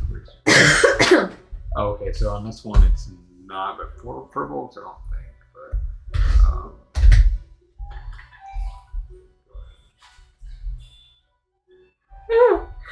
Oh, it's under the. Do you have this in the square down here? It should be right there. did I put it down here? I don't think I have it on hers. Damn, It's alright. So, It's alright, I'm pulling it up. Maybe I have it. It's like You're right. No. Everybody You blind. don't was have out. dark vision either. Dark vision? No dark vision. I have dark vision. Okay. remember So as the lights go down, it's absolutely pitch black, and you all of a sudden you hear the miracle of white light, and you hear like pops and bangs, and there's a pop that happens right next to you as you walk in, as you're sitting next to the. You guys would both feel Aetherian jump pretty heavily at that. She's staring at you. I think with the first couple pops, Laura would have immediately went to her. Oh my god, she's staring at you too. What the fuck is wrong with these people? She's gonna kind of lean over and look at you. And in the center ring, there's a spotlight, and in the center of that spotlight is a man, and he has a very wide skeleton face. He has a top hat on with curly hair, bright neon blue eyes that are like in the recesses of like the skeleton skull. So when you look up, you see this guy perched directly in the center. Welcome all to the Big Top Show. Once a season, we light the lanterns that brings the land hope and life. It cleanses the sorrow, restores the joy, and lets the land breathe again. For years upon years, the land is dying. And we want to regain the hope that brings lavishness back to the world. And with him, that then light, he like throws down one of those smoke bombs, and you just see like a puff of smoke, and he disappears. And as he disappears, you see big silk dancers that are on bright red ribbons that are coming from the tops, and they're just swirling in flowing animated dances. And you see the tumblers on the bottom, and as the silk dancers are coming down, you see a string of silver ribbon that's being draped from it's just coming from the center, and it's just being draped. And you see confetti, and like confetti falls and lands on your heads and shoulders, and everyone's just like cheering and laughing and having so much fun. And you are watching, and everybody coming in, you see the Severin, the animal handler, holding all of the animals from the petting zoo, and he's running around in circles with them and bringing children out from their seats to play with them. The little cow comes up and like rests its head on the it has like one of those like half walls that you can like lean on like this, and she just kind of like jumps up, and she like comes up and she looks at you. Phoebe's getting up to like crawl over the wall. If nobody stops her, she's I'm gonna be now... like, Fifi. We're not part of the show. Give it a little pat. And then she just kind of like sits there and like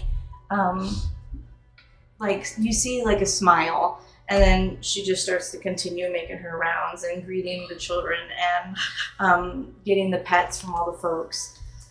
You see Goran come from the side tent and the entrance here, and he comes around, and you see him doing this magnificent juggling and like tossing his juggling balls out to people, and then like he's getting them back, and he's juggling, and he comes up to you, and he's just, "Hey, friend," and he starts like juggling like his balls. Sorry. I know you're better. But he starts like juggling his balls to you, and like you throw them back to him, and you guys are in this like repetition of dance. And as he goes ahead and he continues on down, you see the fortune teller, you see Finn, you see the chicken and turkey little guy, and everyone's just doing their own special gift. And you're just watching this for a minute. And as you're seeing this, do you guys say or do anything or talk to each other while this is all happening?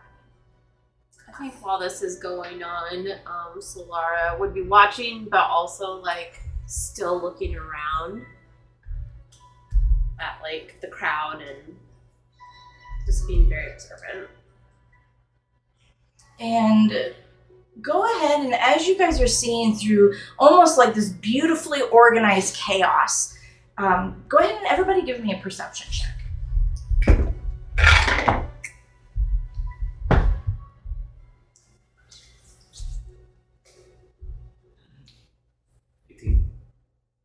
Seven. She is enamored with those silk dancers. Dirty 20. Ooh, okay. 23. Perfect. Me. So, unfortunately, everybody but Selka sees this. Somebody tell me. You see these lanterns that are starting to lower down. And you see one large filigreed lantern that looks very similar to the one that the taxidermist had, the one the fortune teller had, the one that was inside of the home of the confession keeper. So it's this long, probably about 2 feet tall, and with a filigreed top that looks like a circus top. and the bottom has a point that comes down into a filigreed spiral. And you see it coming down, and there's two little ones. And slowly, one by one, the circus folk are surrounding the lantern. So those bone white lanterns and silver banners, you hear Mary yell, "For the first time in generations, the carnival unveils its most forbidden relic." And he pulls out a fragment of a crystal horn, and it's like this glittery spiral, but you notice that it's cracked.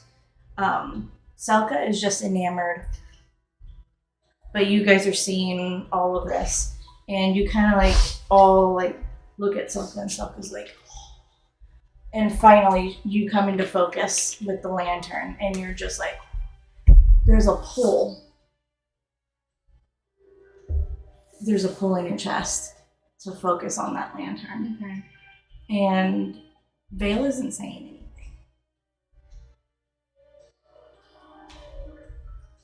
Seeing the horn, or the spiral thing. Mm-hmm. Would I, seeing it, from anything from Smender, would I recognize it? Roll me a history check.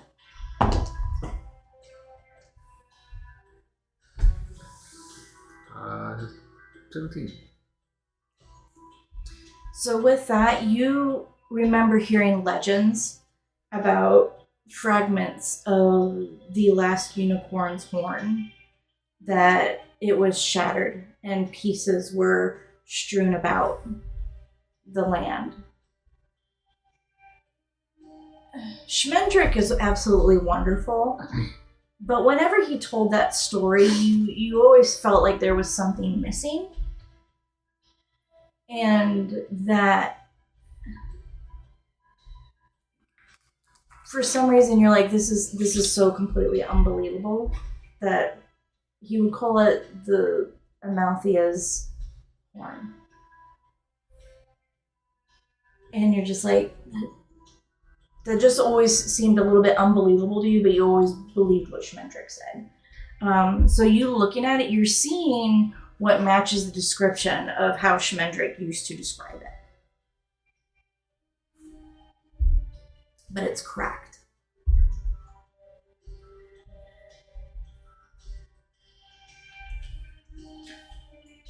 Aaron's got a not great feeling after seeing that. He's already getting a kind of a weary feeling after them saying the first time in generations some forbidden relics being brought out. So he's very much paying extra attention. Understandable.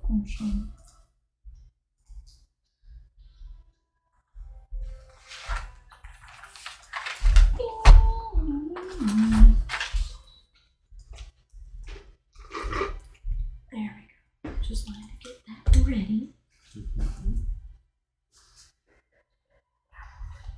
As you're seeing that, Mary continues to talk about how the land has been broken and the land has been slowly dying over the years. And it's finally time to stand up and start healing the land.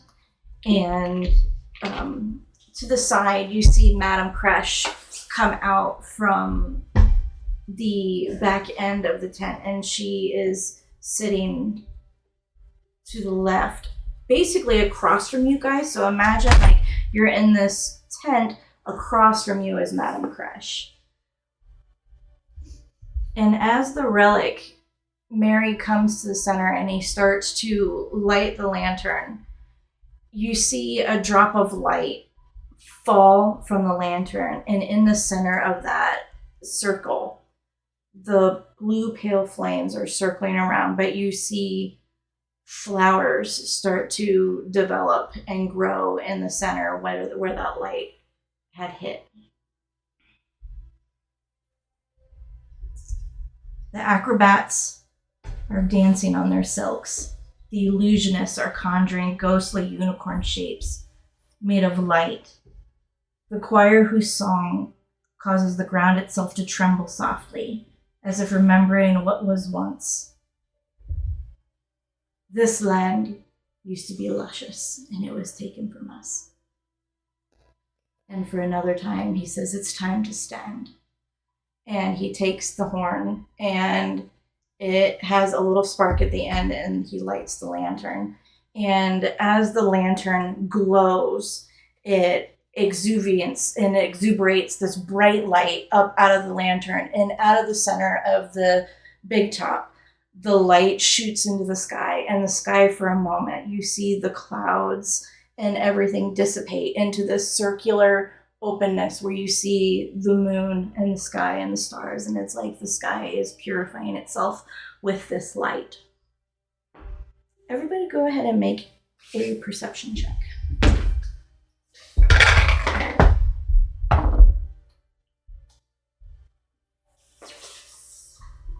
12. 17. 21. Oh, It's perfect. We don't feel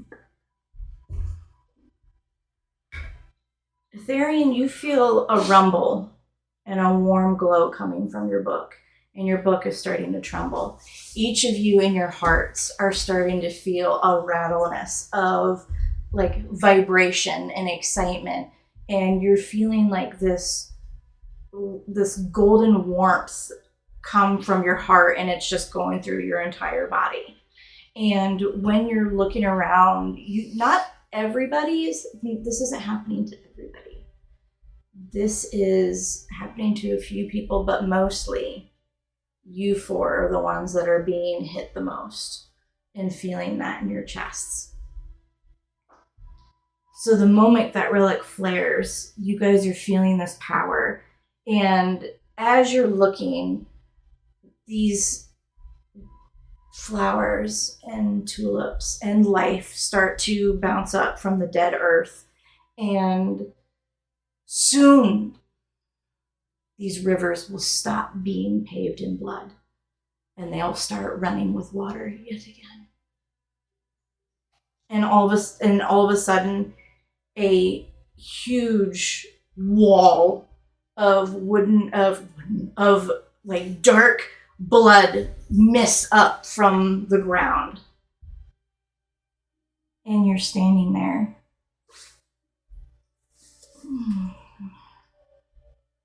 The air grows heavy with the scent of roses and iron.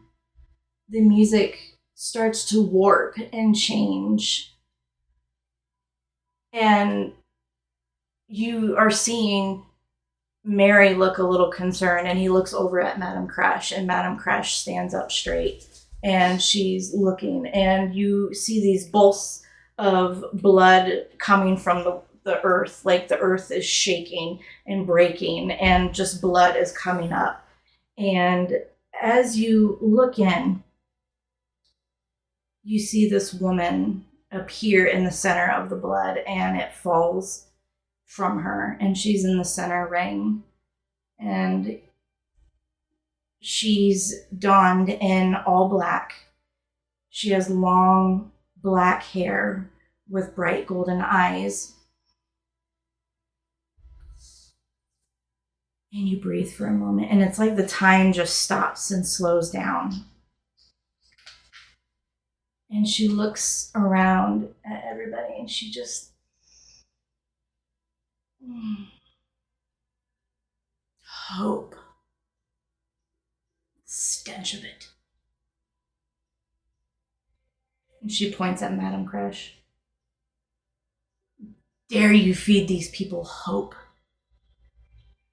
And Madame Crash stands up. And I have to find my remote.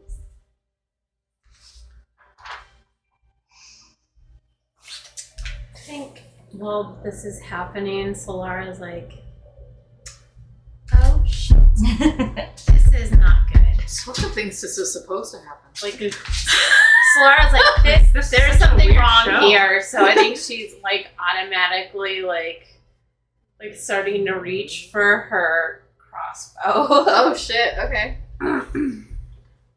And you get a look, and your body starts to freeze. Oh. How loud is this place? Music, laughter, little hearts beating so bravely in a land that has learned better. I felt it from leagues away the second you lit that beacon. How dare you attempt to give these people hope that this land is going to get better?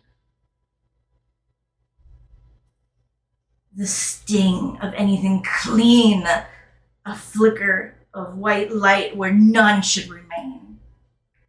Hope, they call it. Hope. An ugly habit, and I spit upon any of you who try to heal this land. Madame Crash, you, of all people, should know better. And as this woman is saying these things, you are noticing that the carnival folk are actually backing up, and Madame Crash and Mary stand up straight, and they actually start walking towards this woman. And she starts to usher the people out and off of the ring. And the audience is like, yay, yay, because they're thinking it's part of the show.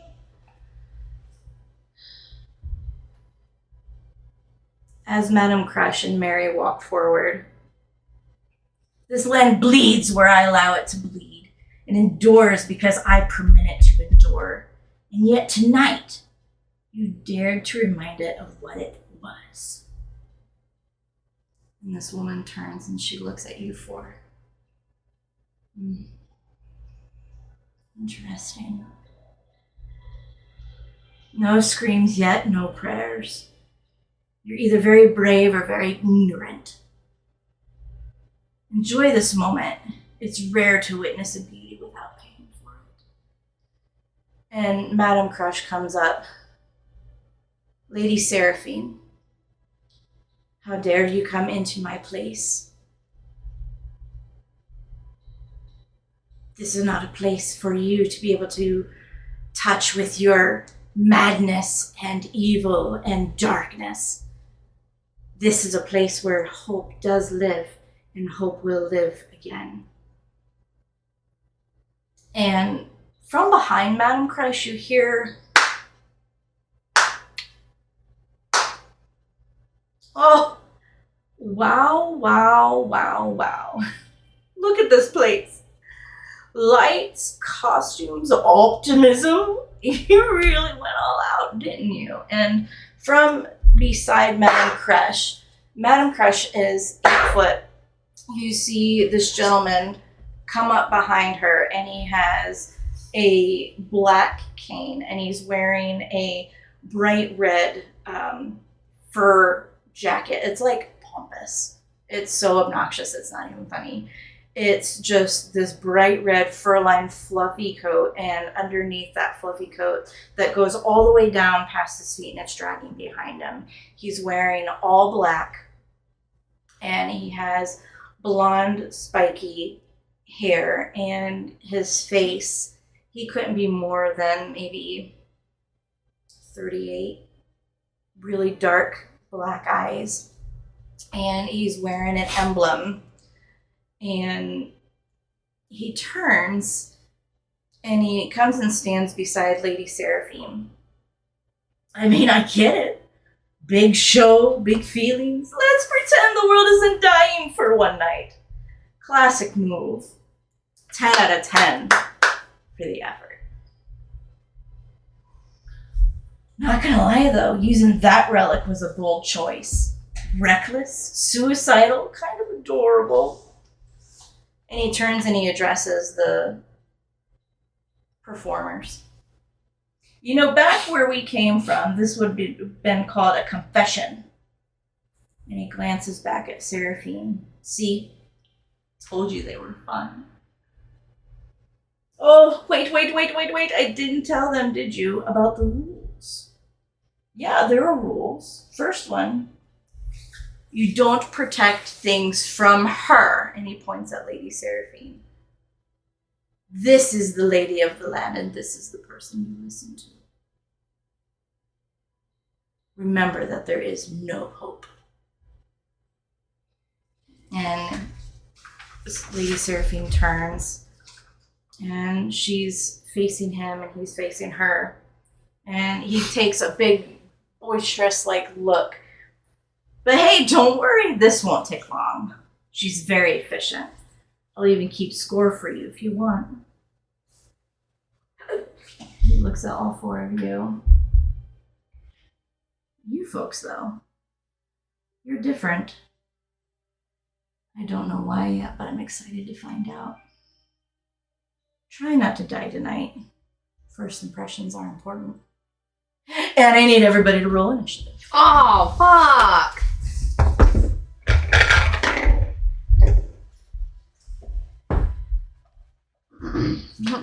Sam!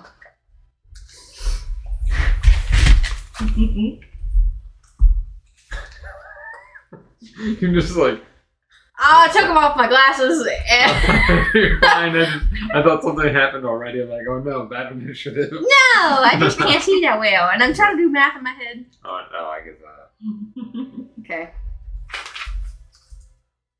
Go ahead and get my freaking natty one card out. Oh, no.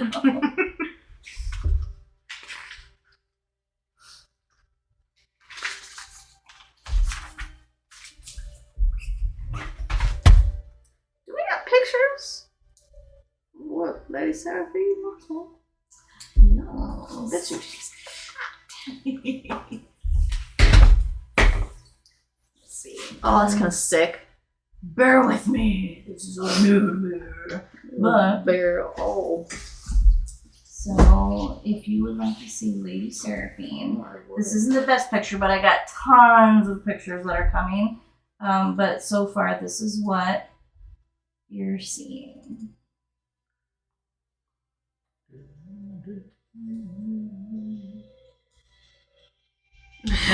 Yeah. Yeah.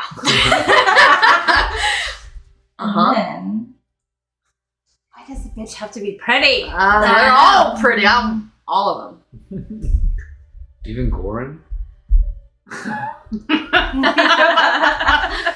No. Let's see if I can find. I lost the other one. The red coat. Yup. Oh yeah. Oh, absolutely. Am I being too loud? No. No. I don't know. I was gonna say if you need me to, I can not scream in your general direction. No, it's okay to scream. I don't mind.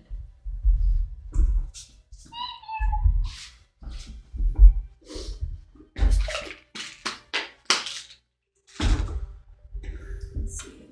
Close your eyes for a second. Don't look. Sweet. I don't know where the other one went. Here.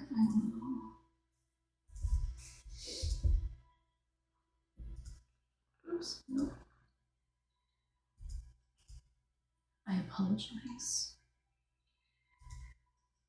I want you to see who this guy is. And now okay, shoot. Thank you. I think she's starting to die a little bit. Seriously? No.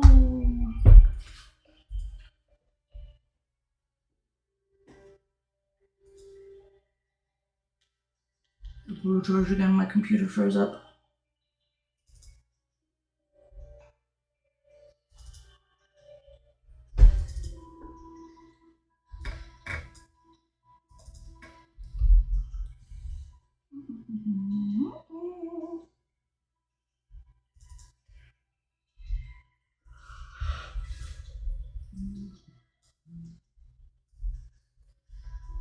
Okay, well, I'm trying to show you this guy.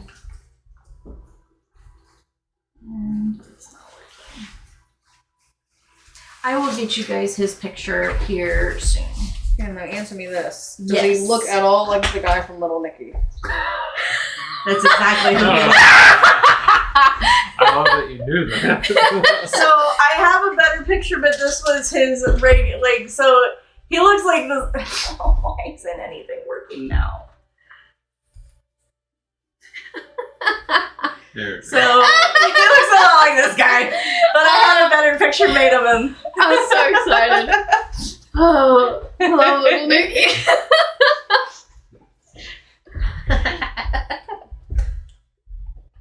All right.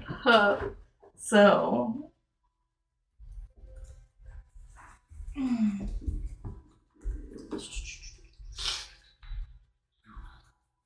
Music warts, lantern lights crimson.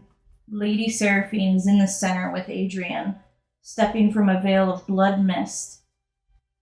Adrian strolls behind her, stands beside her, and they start laughing to one another. Madame Crush steps forward, placing herself between Seraphine and the performers, and she's starting to usher everybody out. So right now, everyone in the audience you're noticing is either running, screaming, or they have completely frozen themselves. They are absolutely petrified of what they are seeing right now. And let's see. I'm gonna get this. Oh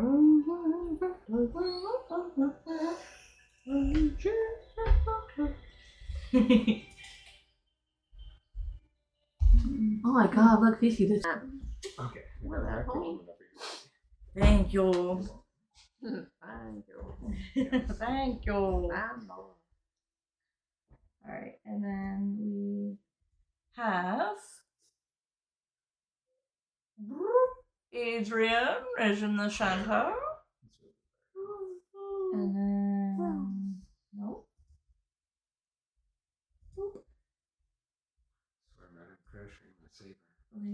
Lady Seraphine is in between. I'm gonna give her a tip too. Yeah, if you want. Yeah. Oh my god. Oh. Oh, well, they're adding in hidden. Oh, sure. Uh-oh, and she's upside down for some reason. That's alright. Jeremy, no. It's like, oh no. Here we go. And we have Crush. They're so She's big. on this side. And Puppies. we have Mary. And Mary is beside her. And then, let's see. What? Oh no, those two are our friends. I was like, we have to find a lot of people. Let's see. So now we can see everybody. Yes. Oops. Oh, okay, there we go. I want you guys to be able to see.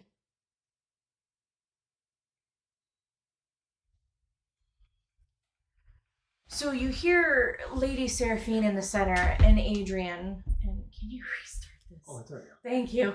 We'll probably have to do some. Yeah, I'll Clipping. So you see Lady Seraphine and Adrian in the center.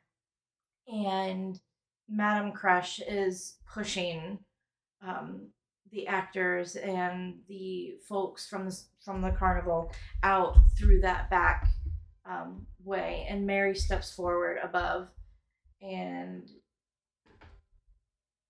Lady Seraphine brushes him away, and he falls back. And Madame Crush moves forward, and she goes, "You will not touch them. Not tonight. Not while I draw breath. You call yourself queen, Lady Seraphine, but not even a crown of blood cannot make you right. I will not let you steal hope from these people any longer. If you must take me, but know this. Every life you claim only sharpens the edge of your own undoing."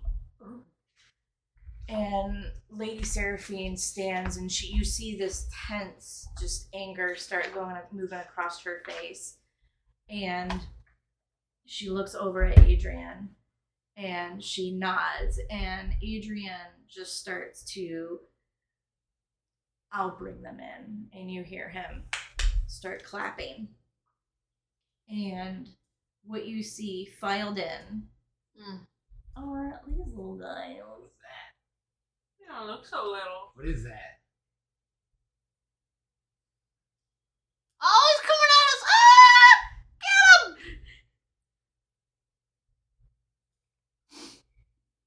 He goes, we'll see. We'll see. What is that? We'll let the Veilthrone take care of them. What's a veil for? And when you come forward, you see, you guys are still in your seats, and you see this black, it looks like a giant, like, beetle bug. And it has the shell of just like like pure shield, and its face is elongated, and it looks like a sideways, like almost like football shaped, and red eyes. And underneath you see these like hundreds of little legs that as they walk you can just hear them going, and they are just kind of wobbling and moving and shifting back and forth and swaying. And two of them come out, and I'm going to move to initiative. You guys rolled initiative.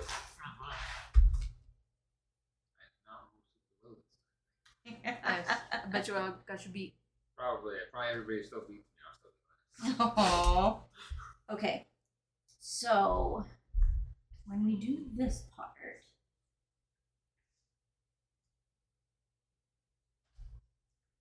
dun, dun, dun. All right, Ethereum, what'd you have? 15. Fifi, 19. Solara, Dirty 20. Silka. 22. That's pretty damn good. Hell yeah. So So maybe you're not last, like, in the complete initiative. Save the best for last. You know what they say. I appreciate the optimism. Don't lose hope. A lot of loss hope for Map and Crash right Nah.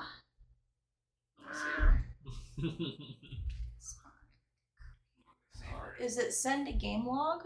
Oh, you don't need to do anything. What are you trying to do? Create the initiative. Oh no, so over on the swords on the left there. Yes. Swords. And then you enter, right click on an add off to initiative. I think if you highlight it real quick, when you go into your description. I was just trying to get to my initiative. And then we got the...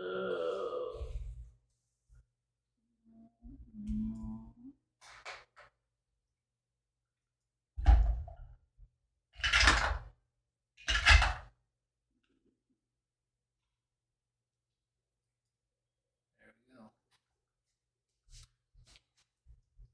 Oh, okay. So... And zeros next to our pictures is where you put the initiative. Oh, cool. Okay.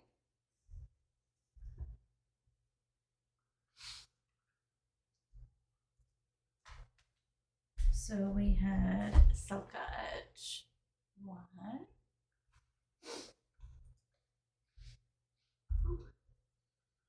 And You will want to do the actual initiative rolls for that. Like, so would you have a 22? 22. oh, 22. Oh, okay. Oh, no. That's cool. I'm one. No. 2. JK. Yes, then I'll be higher. Solara is 20. Therian. 15. 18. Can't wait till I get faster at this. You will. This is so cool though, because I'm learning too, and it's kind of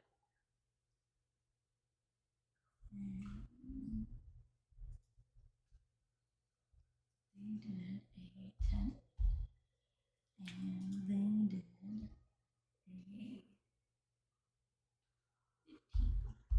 How's the higher dex? We'll find out. Okay. Me apparently.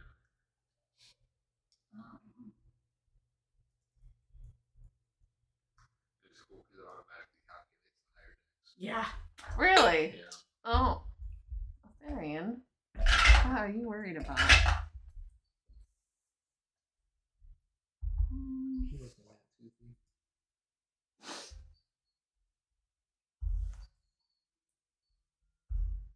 Oh boy. Shit. Well, fuck us. Collectively. Okay. That's better. Oh, Mary stuck around? What a sweet guy. Aw, there. But at least it's a good guy. I guess I'm above the other. Until he fucking stabs us in the back. Okay, now how do I get That the gear at the top, boom? and then you go to display combat carousel. There it is. Alright. Save, Gorn, what are you doing? Good. and then you can just hit X on the thing now, and then you can go like just hit the arrow at the top Nice. whenever you're ready to move. But Hit the arrow at the top. well, so go back to go back to your combat tracker real fast because I didn't realize you were on. So go down to reset. Yeah, right there. There we go. Now you can close that. And there's arrows next to the carousel to where you can go forward, like where Solaris. Oh, there it is. Okay. So Cool. Next to Cool. So at this point, Lady Seraphine starts walking towards Madame Crash. Okay. Oh, sorry, that's my fault. Just click off of it. Oh, there you go. So Lady Seraphine walks towards Madame Crash. And she is... You can tell that they're speaking to one another. And Lady Seraphine looks at her and... Madame, you have defied me for the last time. And she starts to reach towards Madame Crash. And that is her turn. Uh-oh, Therian. Your wife. And Madame Crash stands, and again she says, you will not touch them. And we will not falter, and we will not stop. We will stand for this land, and this land will be better. And soon you will not be in it. And that is going to be her turn. Silka. So Can I tell, like... Are these fucking bugs looking at me like they want to eat me? Oh yeah. Okay, so I feel like my attention is on this big ass bug right in front of us. So I am going to go ahead and hex it. Ooh. Which one? The one right in front of us. Because isn't there a way to put hex on it? yeah, you right click the tokens, and then go down to the mission markers. Cool. Oh, that's Look cool. at that. Hex isn't on there, so you got to put it in yourself. Like, so I just put in a custom condition and put hex last one. That's cool. Ooh, what color would you like your hex to look Ooh, like? make it purple. Like Dark a dark purple? purple, yeah. Purple.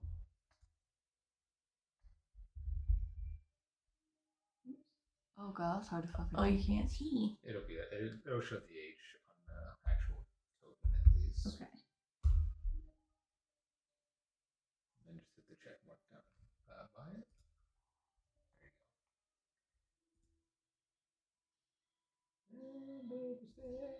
We'll just remember this little Yeah, blue yeah, guy's. yeah, this yeah, blue yeah. guy's hexed. You guys said. Blue guy's hexed. And then just as her action, she's gonna cast mage armor on herself. Ooh, okay.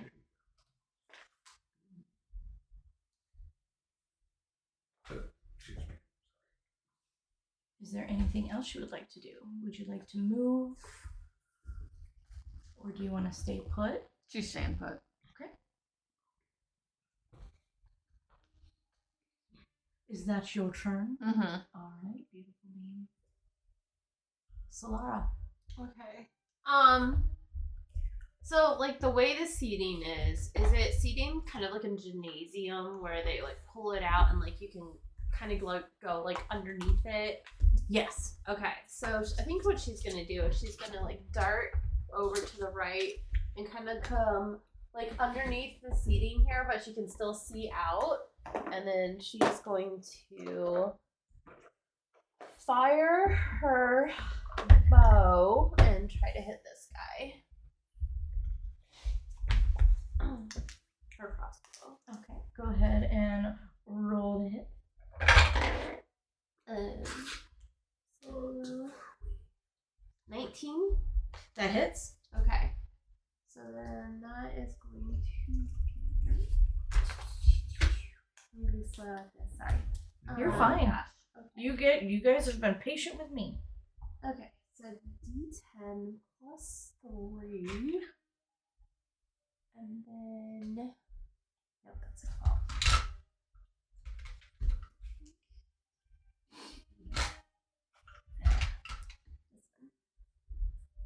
Just want to make sure. Let's see. So I don't know.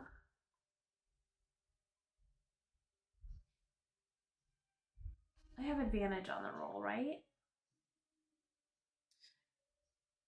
It's the first round of where you get that surprise. The assassinate. The assassinate. So it's like your first turn of the first round. So you would get that like surprise assassinate.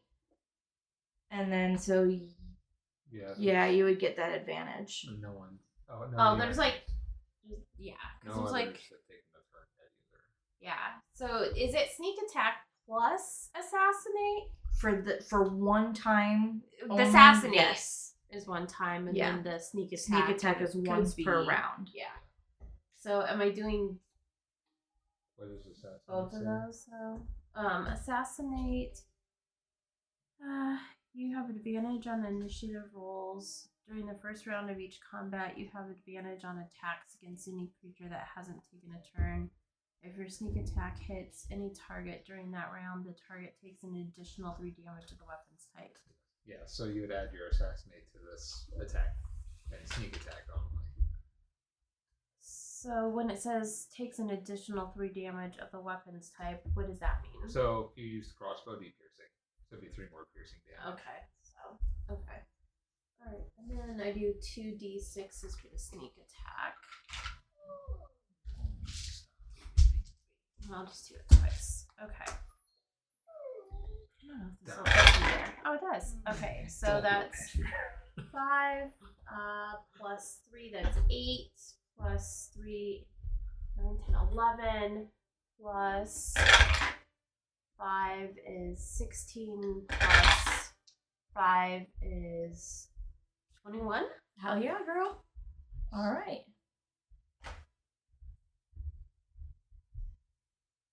So as you release that arrow, you find an absolutely beautiful spot in between its armored head and its shoulder, and because you're so skilled, you just zone in and you pierce right into the shoulder.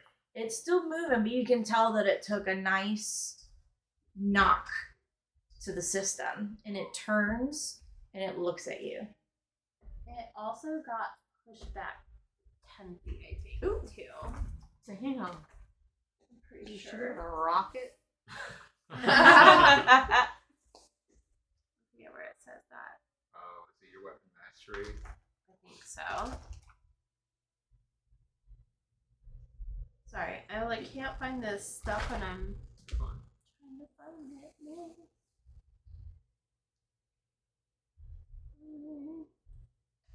I don't remember where it says this.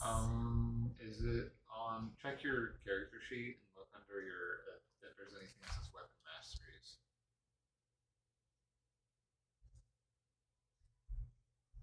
Do you have the one that I made that was like the cheat sheet one? Or did I do that for you? Like this one? Push. Heavy crossbow. Yeah. 10 feet. And do you want it this way?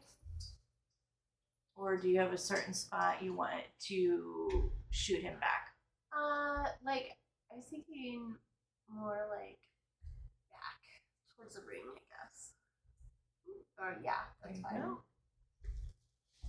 So as you knock it 10 feet back, it like skitters itself up, like it starts dragging its nails across the bottom of the dirt to like stop itself, and it still turns and redirects and still faces you. Uh-oh. Fifi! Wait, do I still have a bonus action? Oh, It's, I was gonna say that was your action, that was your first time thing, so yeah. So, can she hide? Yeah. You want to hide underneath the bleachers here? Yeah, so she's gonna like probably move like a little bit, like maybe move like slightly more this way, but like hidden in there. Okay, you actually used all of your movement. Oh, to move okay. Here. Okay, well then she just Ducks down and hides. you in just the vanish. shadows. You just vanish right under the bleachers.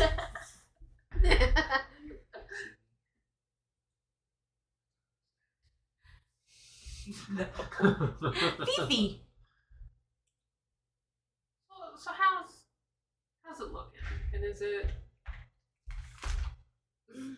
just like really zoned in on us because of This little guy, Selka's previous text? this one is actually zoned in on Solara. This one has no idea that it's been hexed yet. So he's just feeling a little wheezy and woozy. So he's just kind of sitting there in a daze, but he's turning and he sees all three of you. Does he still look aggressive? Oh yeah. Oh yeah.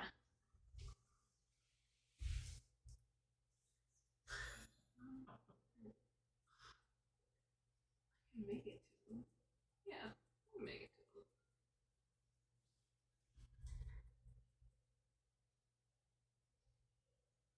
Okay, well, I mean, she saw Solara going after the other one. Let's see. Didn't notice Selka doing anything. How?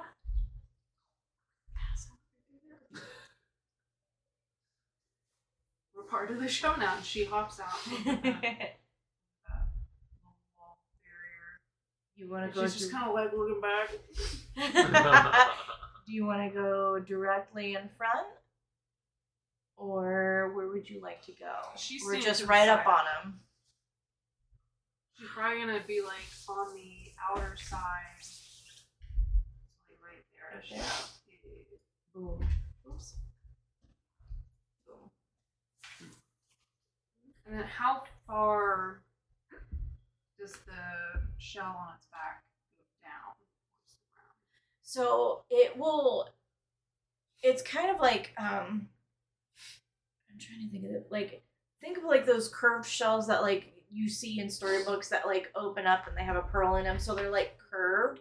So the bottom of it is probably about there's probably 10 inches between the ground and the bottom of its shell.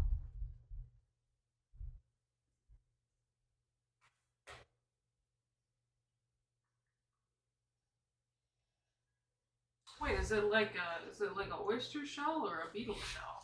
Like a beetle shell, but it's curved. So like he's kind of slumped over, and so the curve of the shell follows his body. So he's kind of like hunched over, long gangly arms that are just kind of like hanging down, but the shell curves right along with him. and then like his feet's just kind of like I don't know if I can make this like a bigger.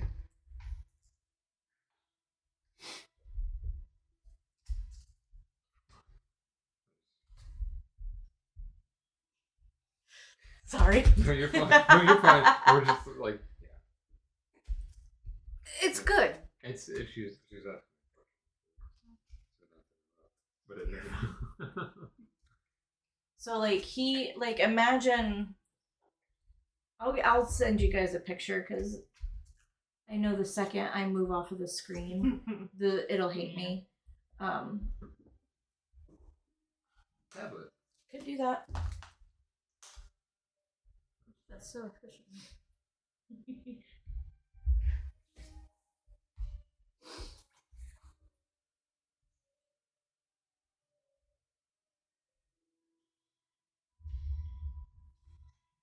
He looks like this.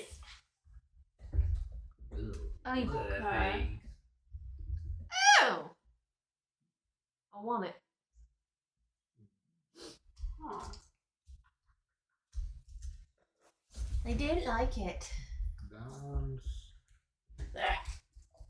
Brighter, if you needed to see the brighter. I want it. I can't tell what his head looks. It's a football. It's like a football, and it just kind of swivels back and forth. Is his head armored also? Mm-hmm. Oh, I This see his whole eyes now. thing is pretty much armored, except like your arrow got like right in here. That And is it's neat. right in the sweet spot. Mm-hmm. Okay, got you. And like he has a lot of gangly little arms, and they're just kind of like. Are his arms armored too, or no? Oh yeah, he's all armored. Okay. Okay, so she approaches not overly quickly. Yeah. She's kind of like, you know, going around and just kind of like watch his movement, see what he's doing. Like trying to stay on his side, not be directly in front of him. And she's gonna use primal savagery. Ooh. Okay. Make her claws come out. And she's just trying to like. I mean, how tall is he? He's probably about a good 9 foot tall. He's got a full foot on you. So is there any soft meat that she can see with her eyes to aim towards? Think about like with his legs, like armpit, like think like the little crevasses. Okay. So like the armpit, you see like the soft tissue here, and then like in the legs, in the bends and the joints of the legs, all that is armored except for like behind the knee or like the joints. So they have to be able to move, but you're noticing the joints and the neck area are like softer flesh. Okay. So we'll see how I roll, but her plan is to kind of like make her hand like a dagger to like Ooh, so that she okay. can yank some stuff out. That sounds glorious. What part of his bits are you going for? I think she will be going for his armpit. All right. Go ahead and roll for your attack. How tall are these things? A little over 9 feet. Okay. It's about your same height. He's got a full foot on her because Oh. she's 7. A little close to 8. What you got? I mean, that was a 4. But I mean, because I get to add the thing, so that makes it an 11. All right. So you go, you create, you said like this like sharp, like with your claws, like almost like a sharp like dagger. And you try to go for that under armpit. It senses you and it just like moves back really quickly. So you unfortunately go a little bit more to left when he went to the right. It is what it is. How long does your primal savagery, is that a bonus action that stays up? I think once you use it, it disappears. I don't know if it Because it's a cantrip, right? stays up. Yeah. So no, Okay. it's just like It's just like a cantrip. switch Okay. over, like quick switch. So that would be your action. Do you have a bonus action?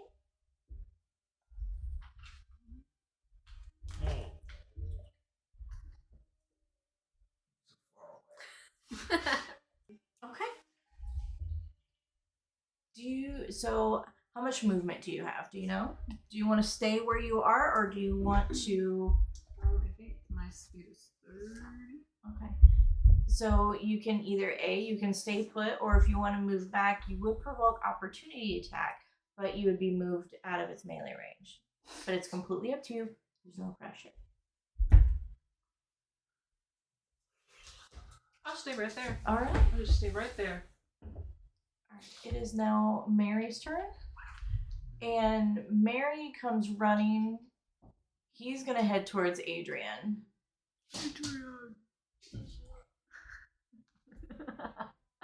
And he pulls out his, he goes into his jacket pocket and he pulls out this cane. And he's going to go for a club attack across Adrian's face.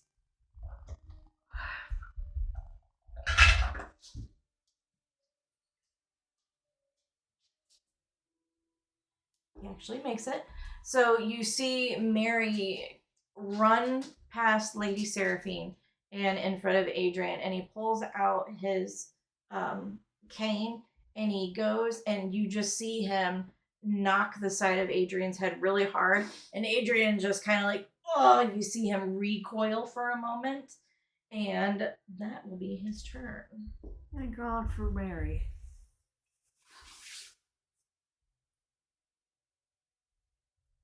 And Atherian, it is now your turn.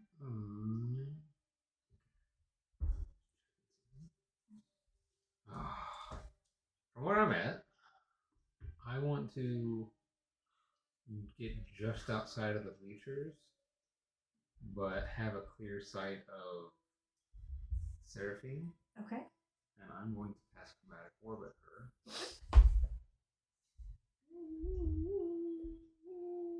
Where'd it go? Okay. So. Do you want to use all of your movement, or No, I'm just gonna be right there. Like I right got here? 90 feet on it. Okay. So I'm going to. She's standing in front of Madame Crush. I'm gonna cast Chromatic Orb with acid damage. Okay. Natural 20. Oh! So, Good one to start off with. So that'll be. My brain is not mathing at all. What do you add to that 32. natural 20? So 32 to start. Okay. And 32 what? points of acid 32? because I get 3d8, so that's maxing my die. Chromatic Orb's a lot of fun.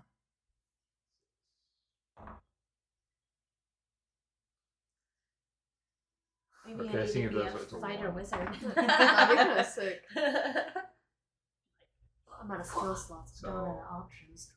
40 total of acid damage. Okay. And then, let's see.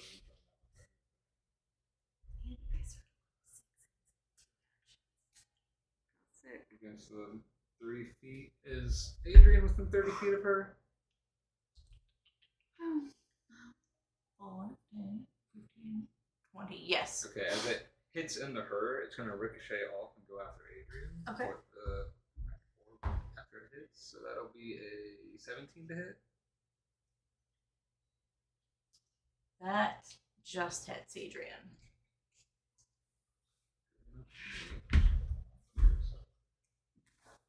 That'll be 21 points of acid damage to Adrian. Okay.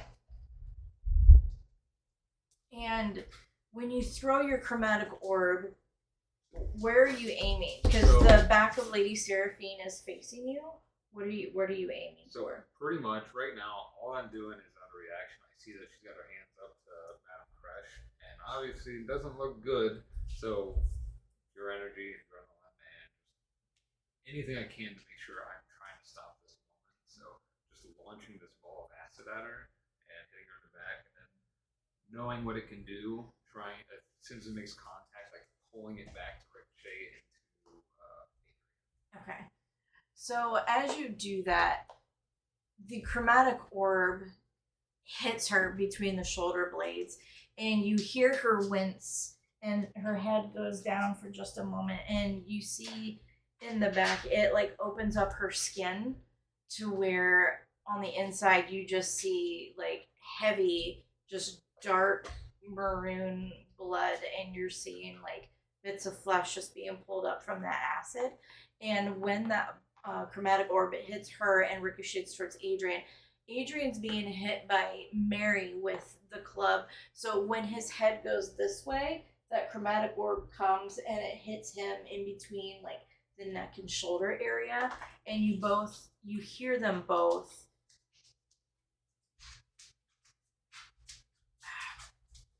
almost like they like a guttural like taken aback. And Adrian goes, he's still focusing on Mary, so he brings his head back and he's focusing on Mary. Lady Seraphine, though, she turns and looks at you. Lock eyes.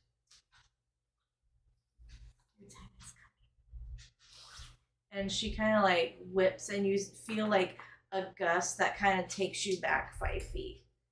She's like, that was a warning. And she turns and she faces Madam Crash again.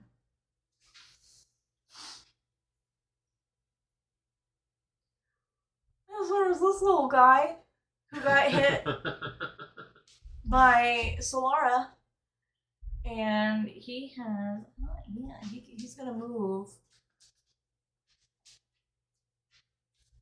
He doesn't know, he feels like he got hit, but he doesn't know where, so he's gonna walk and skitter himself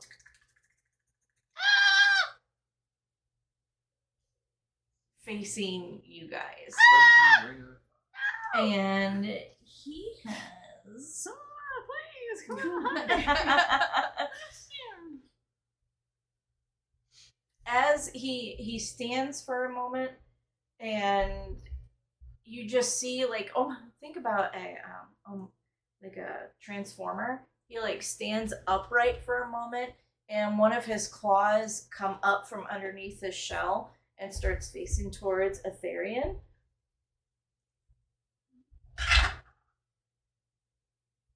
Natural 20. But this little guy is just a little guy. So he is going to give you 7 points of piercing damage. So it comes out from underneath like the back end of his shell, and you just feel like this almost kind of like a little mini cannon, but like it shoots out a piece of shield and it embeds into your side. Pretty much. Like it's spitting shrapnel. And that is all it can do. I need an ambulance, apparently. An ambulance is coming. So now it's Adrian's turn. Adrian is going to...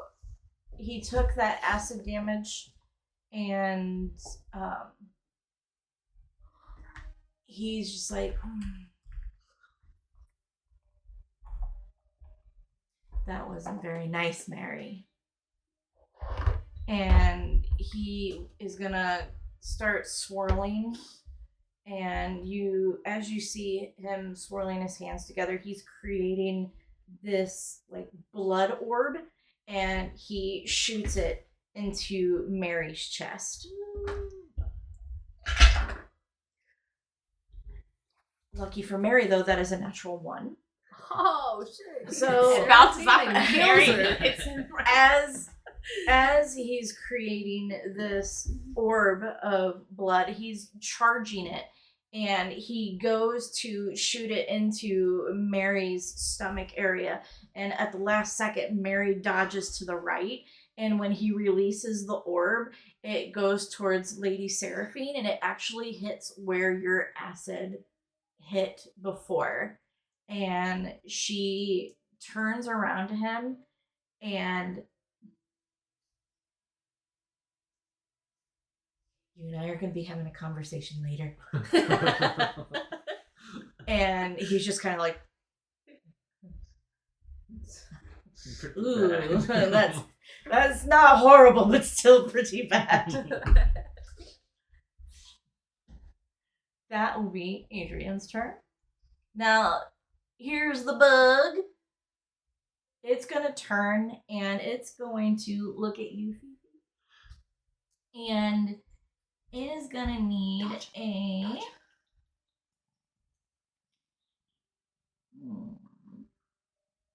It's going to, like, pull its limbs out, and it's actually going to start, like, grinding his limbs together.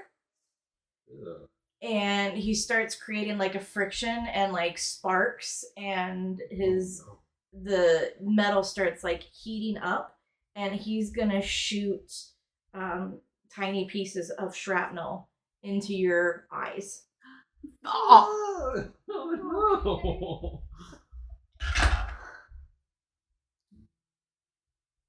I'm assuming an 8 doesn't hit you. Oh, thank God. It's got bad aim. He rolled really bad. So with that, he goes, and as he's grinding his limbs together, he goes to shoot the shrapnel in your eyes, and because you're so hyper-focused in your primal savagery at that moment, you go ahead and you actually see it coming, like in slow motion, and you just drop down, and yeah, you matrix that shit, and he completely misses you. I saw a bird do this once. He kind of like, he shivers for a second, and he's going to like bang his claws to the ground, and he's actually going to go then in for a bludgeon attack, going like for your feet. He's not very smart.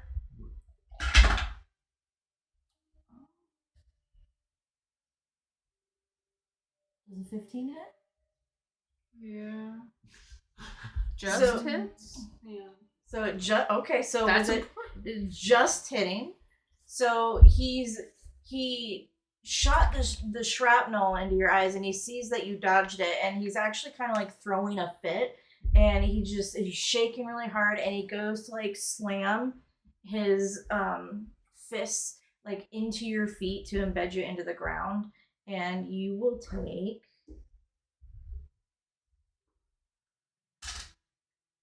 2 points of bludgeoning damage.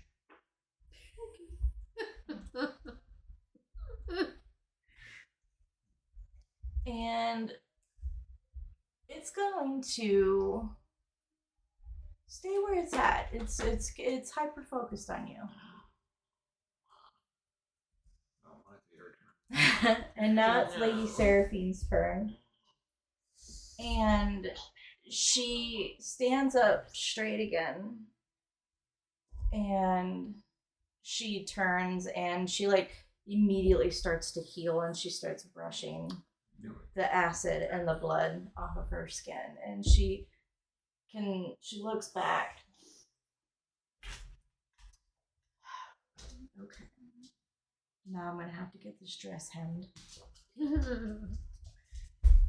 So as Madame Crush placed herself in between her and the exit, letting the other carnival folks out, you hear Madame Crush openly claim responsibility for the relic in the show, and you can hear her staring at Seraphine, and she's saying, "You Oathbreaker, you thief of the white blood. This carnival is a sanctuary for the unwanted and unloved, and you will never change that." And Seraphine turns to look at her, and she grabs Madame Crush by the throat, and she goes, "You're protecting these mortals from me without my permission." And she starts to squeeze, and she is gonna go for. It's not a natural one. So as she goes to grab Lady Madame Crush's throat, Madame Crush brings up one of her arms, and it dissipates and emanates with black mist, and she grabs a hold of Seraphine's wrist, and actually it looks like it starts to burn her. And with that, we're going to go ahead and we're going to move to Madame Crush's turn. And as Madame Crush has her wrist, Madame Crush is telling her, no matter what happens here tonight, you will lose. And she takes her other hand, and as she's burning Lady Seraphine's wrist, she takes her other hand and she grabs her other wrist, and now she has Lady Seraphine like this, burning both of her arms.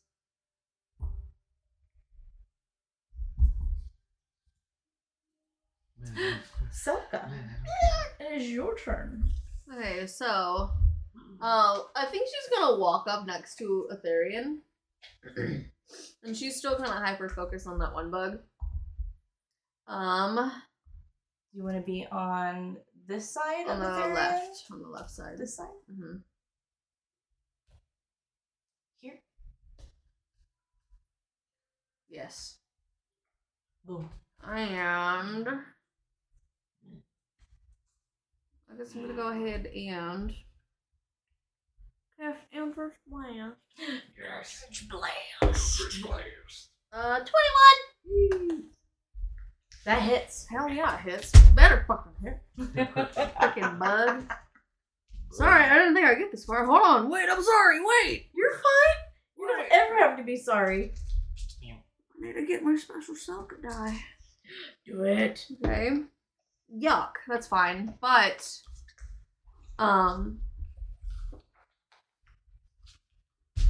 was it feats? Is this every time I cast it I can add my charisma modifier? Yes. Nice! For Okay. your damage. That's gonna be 11 points of damage. Ooh, I like that. Yeah. All right. 11 points of damage. Oh, and then bonus action.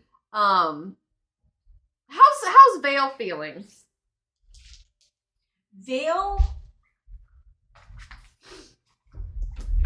she's there with you, and she's supporting you in your powers, but you still feel that there's like a trembling nervousness to her, but then you feel a bubbling anger that's starting to surge forward. Okay. So could it be like flavored as like Vale doing it? My symbiotic reinforcement? You can flavor it however you want. Okay. What is it? You just have to tell me what that looks So I don't know. Like with the trembling stuff, like maybe like starting like from her chest, it's almost like a trembling, like under her skin, like you can see like the veins kind of like almost like go through her limbs and whatever kind of bulge a little bit, but then it like sinks down. So again, it's like last time to where it's like you can't really see it, but it's there. Okay. But like when it first happens, like you can like see like the blackness kind of like take over, but then it kind of like goes back in. So like it almost like was like it like Vale surges up to the surface, but then kind of like goes back. I like it. Anything else for your turn? No, that's it. So you surge, you feel this surge of power inside of you, almost where you like you swell up for a moment, and you unleash your Eldritch Blast, and as you're letting it go, it hits into its chest, and it bounces backward, and it skitters for a moment, and then it turns, and it focuses on all three of you, like its head is like on a swivel, bouncing back and forth. But it's looking a little dazed and confused right now. It's you can tell it's a little uneasy. And Solara. We're gonna try the heavy crossbow again to that guy. This one? Yep. Alright. Oh! Wait, Yes. he gets an extra 3 points of damage. Nice. Because he's hexed. Yeah, hex. Nice. That's So my bad, good. homie. So good. It's a d6, right? Yeah. Necrotic damage in case that matters. Ooh, I like it. Alright. Yes, I would like to know any and all damage. Okay. I forgot about that.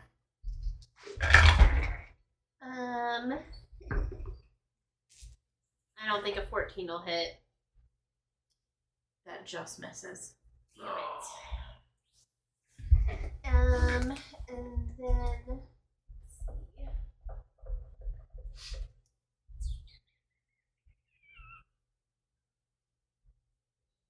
I guess all she can do is just hide again.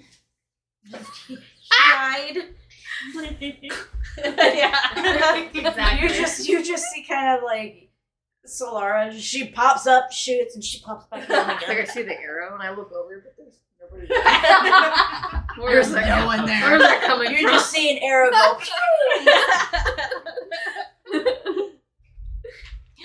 Fifi.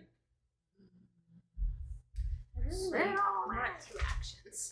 And early levels they're rough to start out with, but Especially against these heavy hitters. we're learning. We're learning. Well, here we go again. Yes. This time, she doesn't aim for the armpit. She jumps and tries to go for his neck. So unless he does one of these, maybe he does. Maybe he does. Maybe he doesn't. Nothing.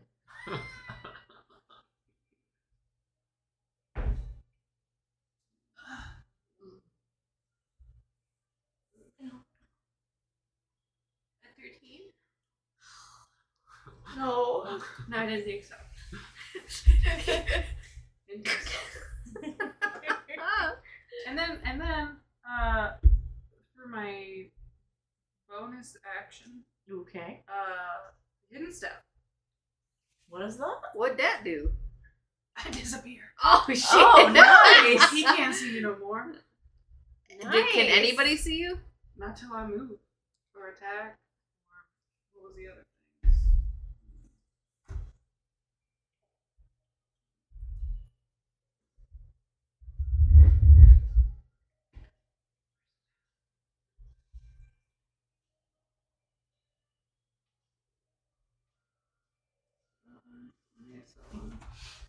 I saw it somewhere, I swear. You're fine. You're still getting used to these new character sheets.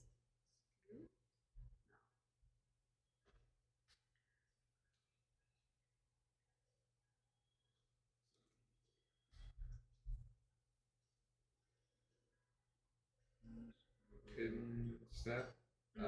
Turn invisible. Lasts until your next turn or until you attack. Make a damage roll or force someone to make a save. So until your next turn, you're invisible. Which means yourself movement. So you couldn't move and it wouldn't help. And she just stands there. Where? That's a Fifi thing. It's cute. Well, I'm gonna find where it is eventually. You're fine. I completely 100% believe you. So, Fifi, Oh, you. it's on the paper. It's just printed on the paper. So you go to go for the neck, and because his head is kind of on a swivel right now, when he turns his head to face you, you hit him in the forehead, and so he just kind of his head just kind of bounces there for a minute, but then he's looking at you, and then all of a sudden you're gone, and it's just kind of looking for you, and it has no fucking idea where you went. Fucking with that bug, dude. Now it's Mary's turn. So Adrian he got hit with a chromatic orb. He just missed, and he hit Lady Seraphine in the back with his bloody orb. He starts to get frustrated and angry, and you just hear a loud yell, and he just goes, "Wah!" And all of a sudden you see Mary fly back past, and he stops himself, and he holds steady, but at this point he's noticing Lady Seraphine and Madame Crush. Madame Crush is holding Lady Seraphine's wrists and arms, and she's burning her, and Lady Seraphine for a moment looks like she's dipping down. So he's gonna come up behind Madame Crush, and it looks like a glowing magic that goes in the back of Madame Crush, and you see his power travel through her, and a golden sheen of magic flies and floats through Madame Crush's black mists, and you see it twirling and intertwining itself into and holding tight onto Lady Seraphine's wrist, and it looks like he's pumping extra radiant energy into her wrists. So that'll be Mary's turn. Atherian. Yes. Look at your woman. I got the question. Yes. Is with Madame Crush doing that, is Lady Seraphine considered grappled? At this point, yes. Dibble. Just double checking. I'm pretty sure here. What are you doing, sneaky boy? Eating food that don't belong to you? Yes. Eating the cat food? Yes. He's innocent. Look at that face. This Oh, guilt-ridden face. he's innocent. I call or check. The doctor said he's fine.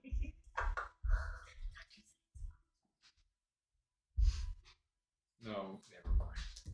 Alright, I'm gonna roll.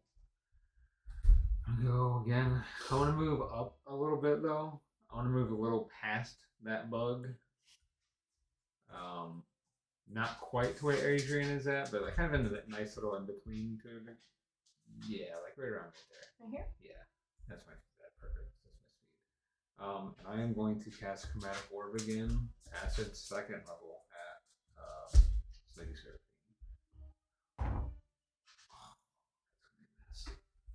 It's not a 1. It's a 9. Okay, yeah, that misses, unfortunately. So you set this chromatic orb towards Lady Seraphine, and she's learning your tricks. And you see her, even though she's grappled,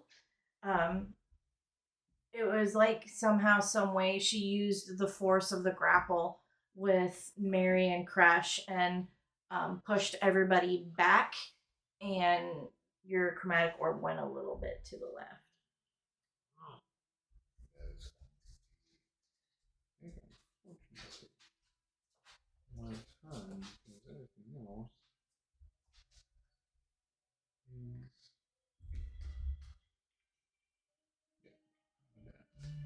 Yeah. Alright.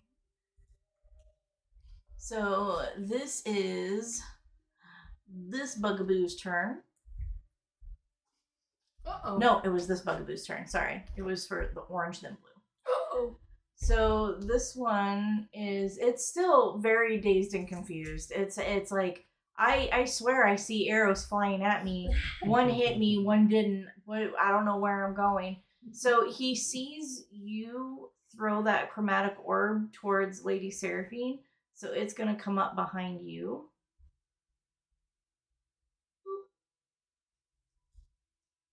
Sorry. Imagine it right beside you, not on top of you. No, you're fine. And it's going to go for a crushing claw. So the larger claw rises up above its head, and it's going to try and come down on your shoulder. It's a natural 19. And with that, you are going to receive. Just a little guy. 5 points of bludgeoning damage. Alright. Ouchies. Ouchies. And that is its turn. And Adrian is going.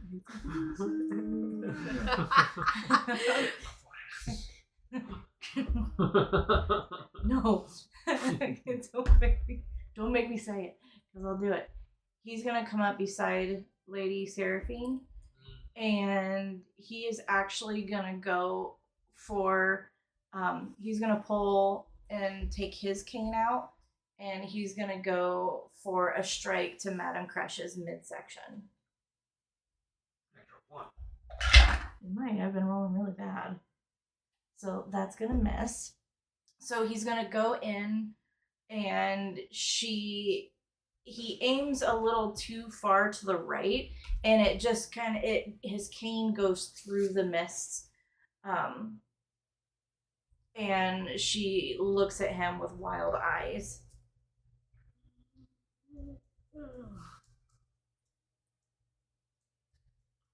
And then this guy, he's like, I just had somebody in front of me. I don't know what's happening. But he remembers that you got a good hit on him. So he's going to come towards Come at me, bitch. Do it. I dare you. Selka. And Fifi, he was in your melee range. He just left. So if you would like an opportunity attack, you can do that. Yeah! Get him. If you would love to. Kill him. And then, go ahead. Yes, do your opportunity attack. I apologize. Why? So, Because I interrupted her. Kill him dead. Or he gets me. because like I see him going towards Selka, I think I would class it up instead of doing the. Is it just an action, or can I also use a spell? Or I think for that, it's like Is an it just action, an right? action? I don't think she can cast a spell for an opportunity attack unless they have. No. Warcaster? Yeah, if you don't have Warcaster. So it's kind of like any of your melee range, any of your melee attacks.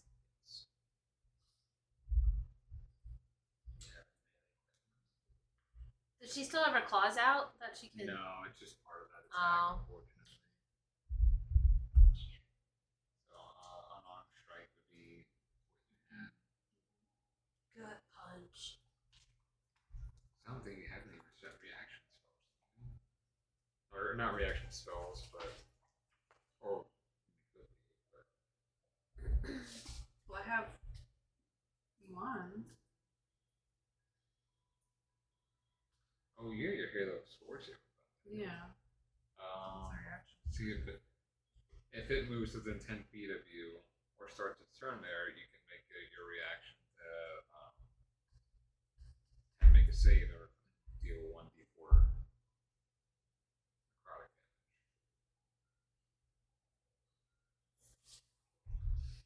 So, That was the one. So is that a spell that I could it works? yes, for because that's a reactions? reaction. It's not a spell. That's an ability. So since it's within 10 feet of you, and it started its turn there, you can use your reaction to have it make a con 15 save or take 1d4 necrotic damage.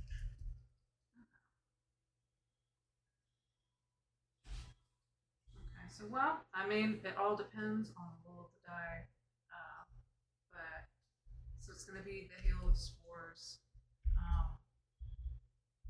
once kind of like it from a distance, it almost looks like dust motes coming off. But like you see those, and then you see Fifi like come back to visibility, and like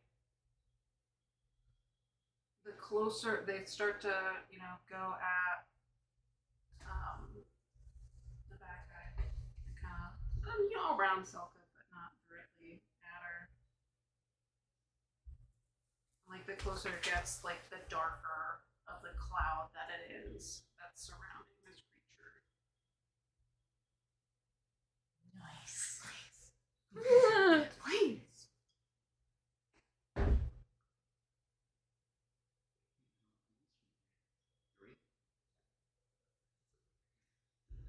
Oh wait, what are you doing? Did you do the spores?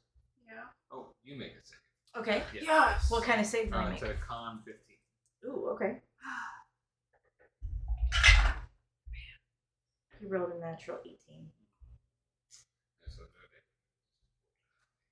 Well, now she looked really cool, but it didn't. Nothing happened. So now she's just visible and just standing and watching. Watching as it approaches you. You made an attack. Oh. Okay, Silka's just fucking staring at it. And it starts coming towards you. And it starts to grinding its limbs together again. And it goes to shoot shrapnel into your eyeballs.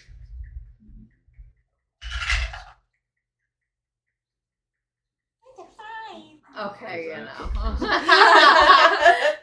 So She's got no eyes. it's grinding its arms together and it's creating the sparks to throw. And when it goes, it completely goes straight over your head.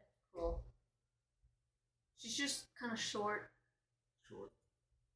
and it's kind of big. Is it big? Yeah, it's big. 90. It's a Because big you bug. keep saying, this little guy. Like, I don't think he's little. He's not I little. think he's pretty big. He's not little. He's a big guy. They just look kind of cute. Okay.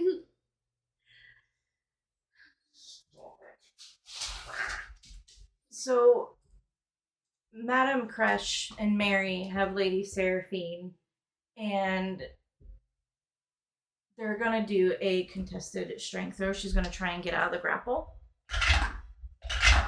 That is a natural 20. Wish I could roll these natural 20s last night. That'll be nice. So she brings herself forward, and as she's walking towards Madame Crash, it's backing her and Mary up. And she takes her wrists and she does like a flip script and she grabs onto Madame Crash herself and she pulls Madame Crash down to her knees. And as she brings her down to her knees, you see a blood come up from underneath Lady Seraphine's dress, and it just starts pouring and oozing outside of the bottom of her dress, and she starts surrounding Madame Crush, and she pulls and she's able to free herself from their grip. And she finally turns and she's like, I'm done playing with you. And she blasts Mary out of the arena. And you can't hear if he's okay or if he's not. He just flies through the curtains, and now Madame Crash is on her knees in front of Lady Seraphine. You can tell, like, as she steps forward, she's gliding over that crimson stained sawdust, and you feel the air starts to thicken, and the lantern light bends around her, and Madame Crush's her shadows stretch unnaturally, flicking around her, creating shadows. She doesn't speak yet, and her presence just demands attention. And with Adrian being beside her, Adrian strolls and he starts clapping again. And he goes, "Oh, this is the fun part.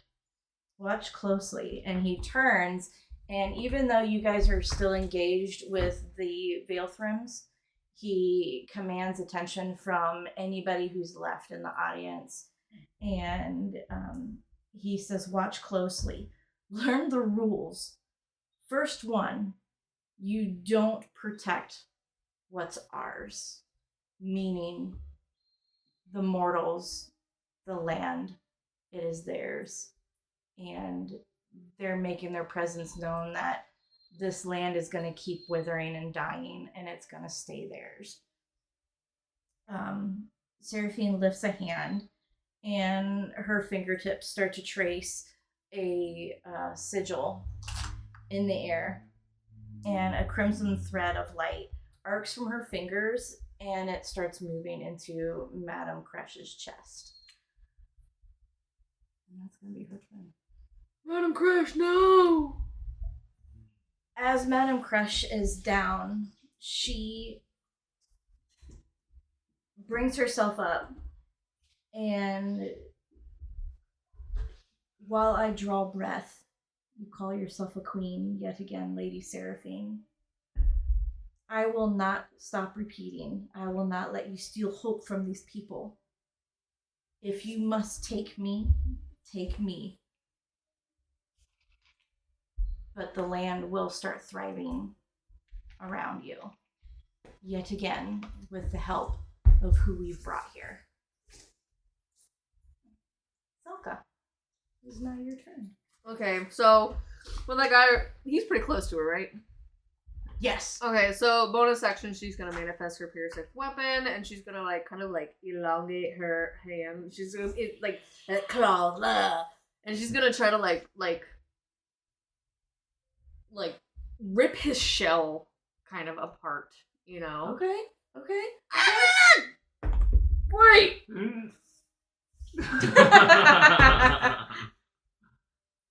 Oh, it's, okay, it's still gonna hit.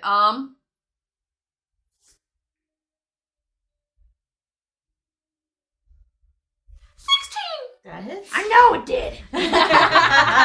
Okay, so then, I need I'm gonna bring out the cord dice. That's gonna be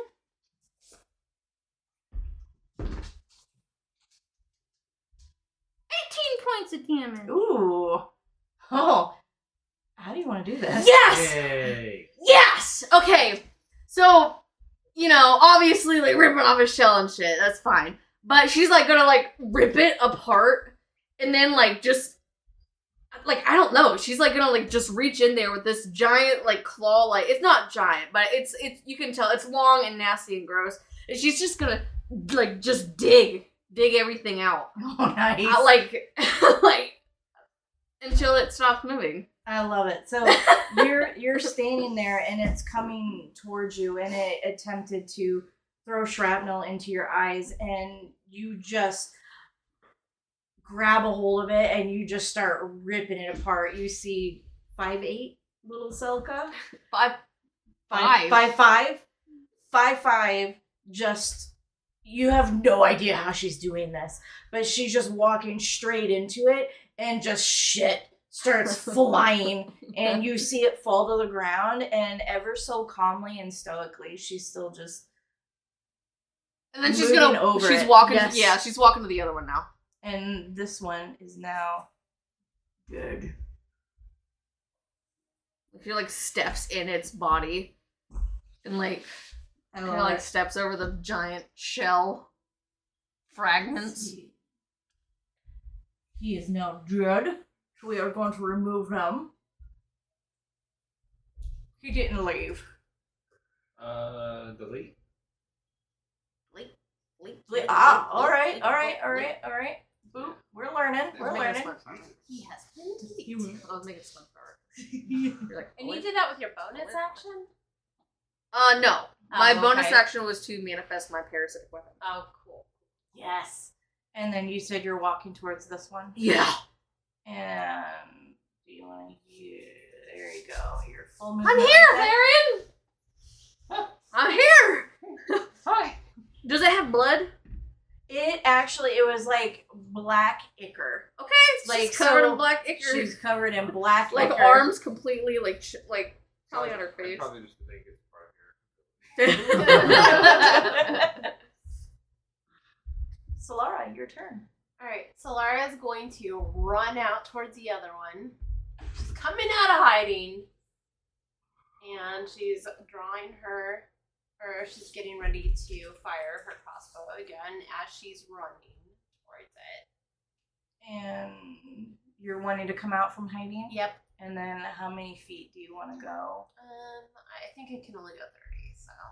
So you want to be like kind of right up on it? I don't think I can get right up on it, but Your bonus action, funny actions yet? I haven't used any bonus. Because if you do, you can bonus action dash. Ooh, okay. Okay, well then let me just dash, and I'm gonna try to. Can I try to I don't know if I can do that though. In my dash, can I try to jump on top of it? Give me, here, we'll put you here for now. Go ahead and give me an acrobatics check. 20, but not a natural 20. That's Dirty 20. No, that works. So so are you bonus action dashing? Yeah, bonus action dashing and jumping on his back. And then can I still use an action, or was that the action? No, I just wanted to see how gracefully you would run up it. Okay. So you run your 30 feet, you dash, and just ever so just swiftly and quick, you just run up its back, and you can use your action. Okay, so she's gonna draw her rapier and try to. Oh no! No. Is it a 1? It's a 13. Okay. So Ah. you're Oh, up sorry, on it's a top 12. of it. I Oh, lied, 12. you're good. So you're up there, and you get up there, and unfortunately, when you go to raise your knife above to jam it into its neck, it actually bolsters to the side, and it knocks you off kilter for a moment. So you're up there, and you're just trying to regain your balance. Anything else? I think I've done my bonus action and my action. So Now you just see Solara She's on gonna top of ride this on. dude. She's gonna grab a hold and try to stay on for dear life. Fifi, it is now your turn. Well, she's gonna join the party. Fifi, you're so cute. How are you walking over, Fifi? Like right here, or do you want to be? Yeah. So she. I mean, it's 9 foot tall. With looking at it, she'd be able to reach out and touch Solara, right? Oh yeah. Well, I would say she would just be out of your reach, because you're 7'9", 7. Why am I thinking you're almost 8 feet? It's 7'2". 6'11". Well, how long are your arms? Can you reach I out? was gonna For say 6'11". That's crazy. Oh, we're some short stacks. Holy. Solara's 5'2". So your arms would probably be around 3.5 feet. So 7.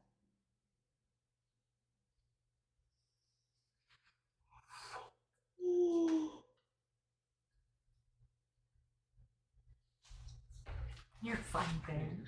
Not for sure. I have a paper. Do you have this one? Where it's this part? Because here at the top it tells you how tall you are. Okay, so well, I mean, I guess.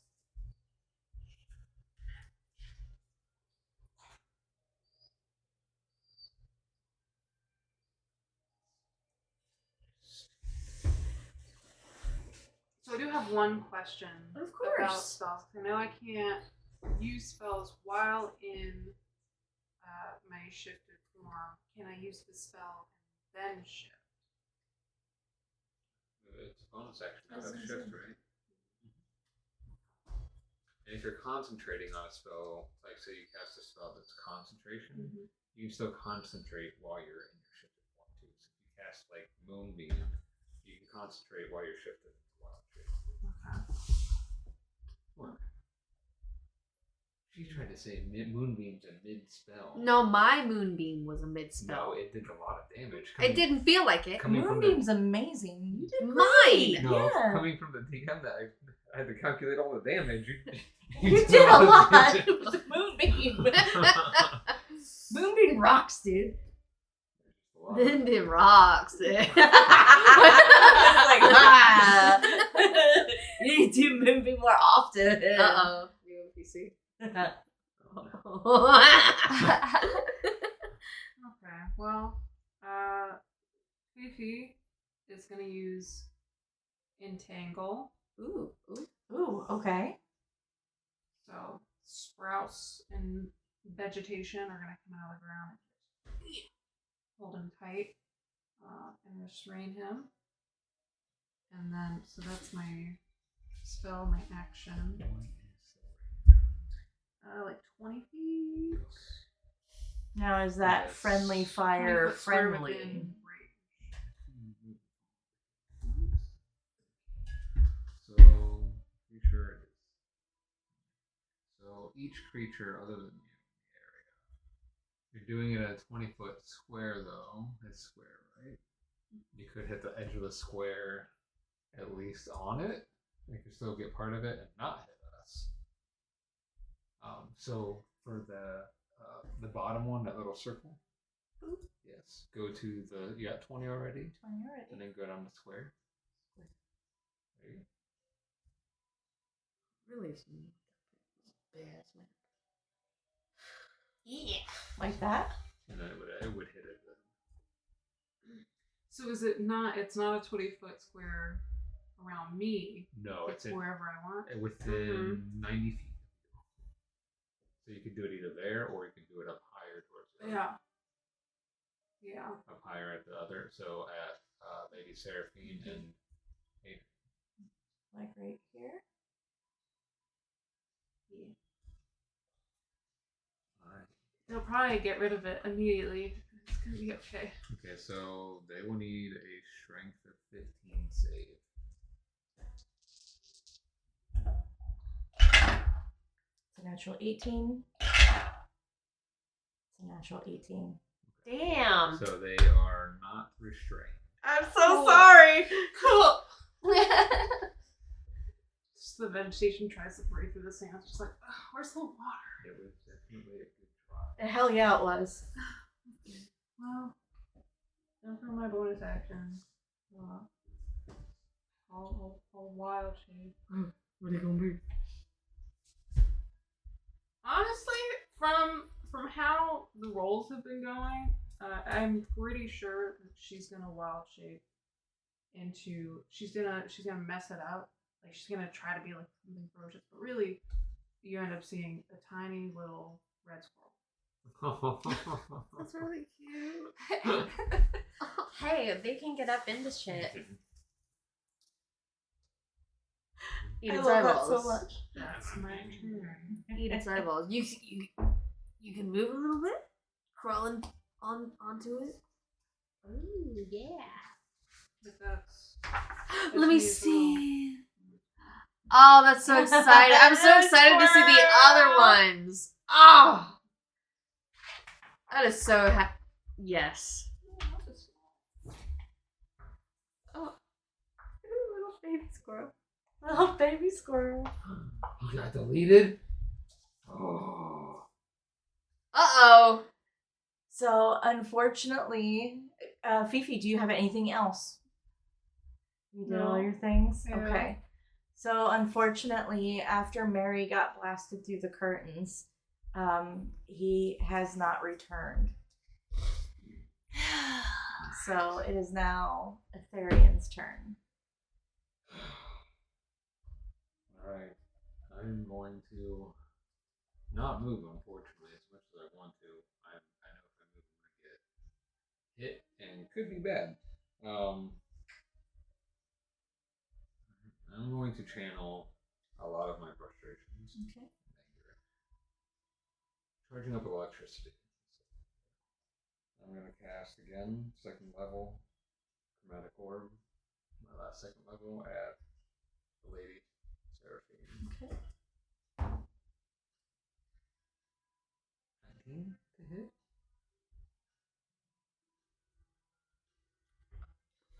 Why are you thinking about it so long? Because my brain was like, I forgot for a minute there. That hits. Okay, so 48.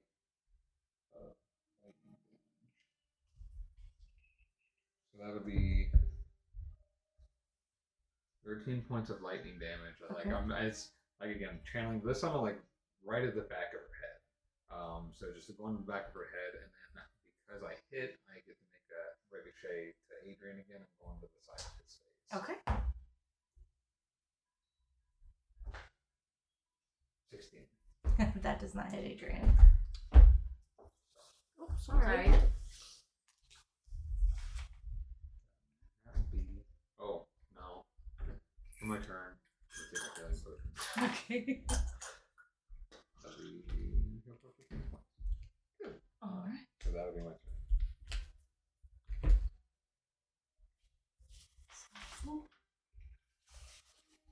So it is now his turn. He's looking a little worse for wear. He's starting. You guys are. He has Solara on top of him, and you guys are surrounding him. He's gonna get a little desperate, and he's going to whip out both of his claws, and he is going to try to hit you, Aetherian. He's gonna like wind around. He's gonna try and hit you, and then he's gonna try and hit Selka. Bring it on. That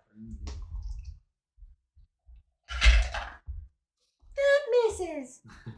That's a natural one. So he is going for you, Aetherian, and as he's spinning, because of the extra weight that's on his back from Solara, he topples a little too far, and due to that natural one with his second claw gonna go for Selka, he actually falls to the side and he's now prone.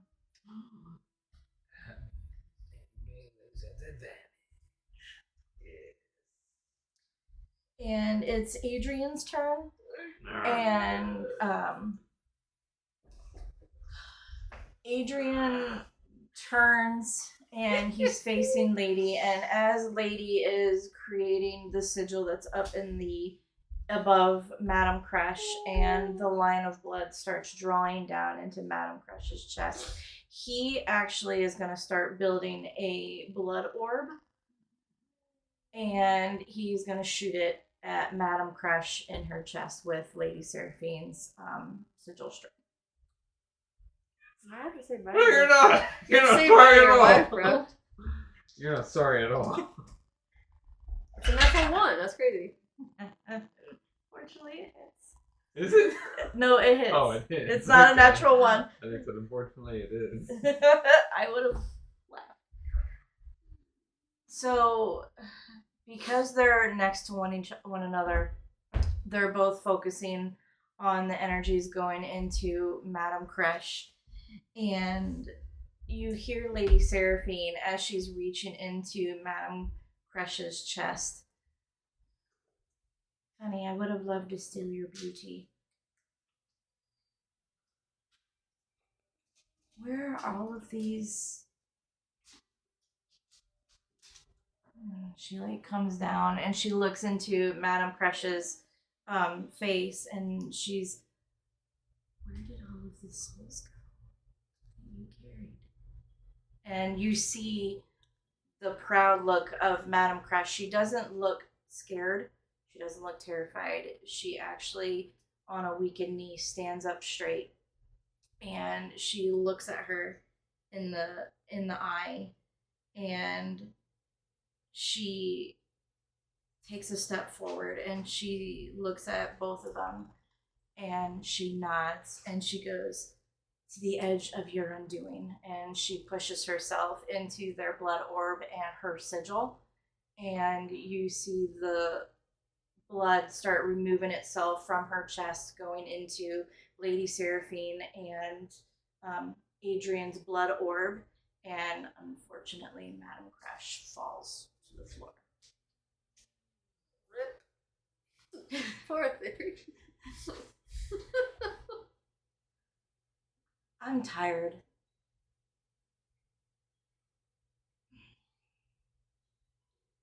And she turns and she looks at all of you.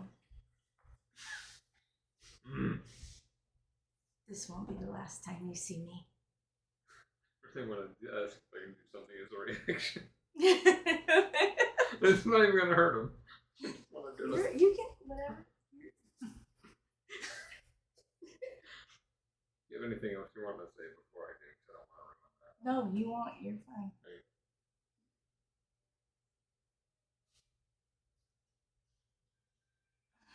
I'm gonna find more about all of you. And she looks down at Madame Crush. How about you do yourselves a favor? Stop before you even begin. Stop before you even understand what's gonna happen. It's better off for you in the long run. And she envelops her and Adrian in a mist of blood red and blood. Yeah, go ahead. Before you do, You're fine. What? Can I throw out one of my juggling balls? Of course you can. I'm going to toss it in the air, look that in the eye, and then just balls right now.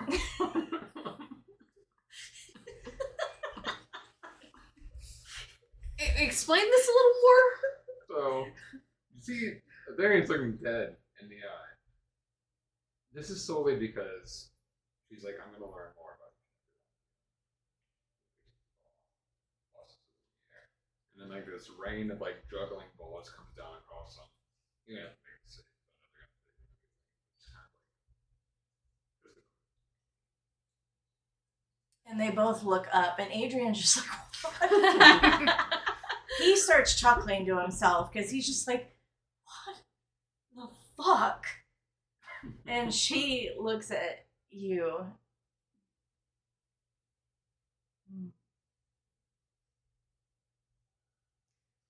Hopefully, before you meet me again, you figure something out better than this. And as that shroud comes around, Lady Seraphine and Adrian are gone. All right. So they are gone. Madame Crush is down, and you still see her mist, and her mist starts to slowly warp around her. Selka, it is your turn. Even though my other bug died, can I still take the hex from that and move it over to this one? I think you can That's as a a bonus action Okay. to move it. So, like, I guess I never... Because I thought it would have been cooler if it was, like, more humanoid target. But, like, when she first casted her hex, I imagine, like, shit coming off of her feet and, like, almost, like, crawling, you know, like, towards the person. And it'll, like, will crawl up onto their chest and, like, form a sigil and, like, sink into them. Oh, okay. You know? So, as she's, like, looking at this guy, like... I feel like it's more Veil than her, but she's still looking at the bug, but her hand reaches out and, like, kind of calls forth that hex. And she's like, you know, Papa, you know, like, and she, like, puts it on this guy. So he's hexed. And she's gonna go ahead and, she's gonna, I don't know, try to really rip off its legs. Do it. Okay. Dirty 20. That hits. Okay.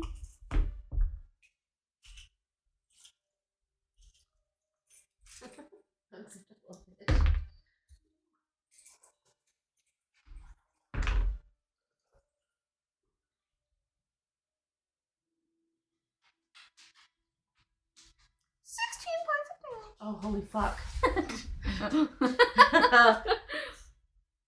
Whew, he is looking very, very, very rough. Yeah. Very rough. That was a brilliant hit. So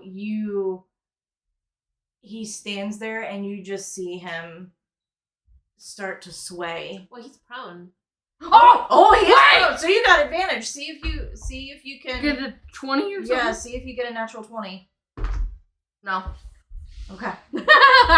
Thank you for that. Yeah, thank you. So No! Sorry. he hurt.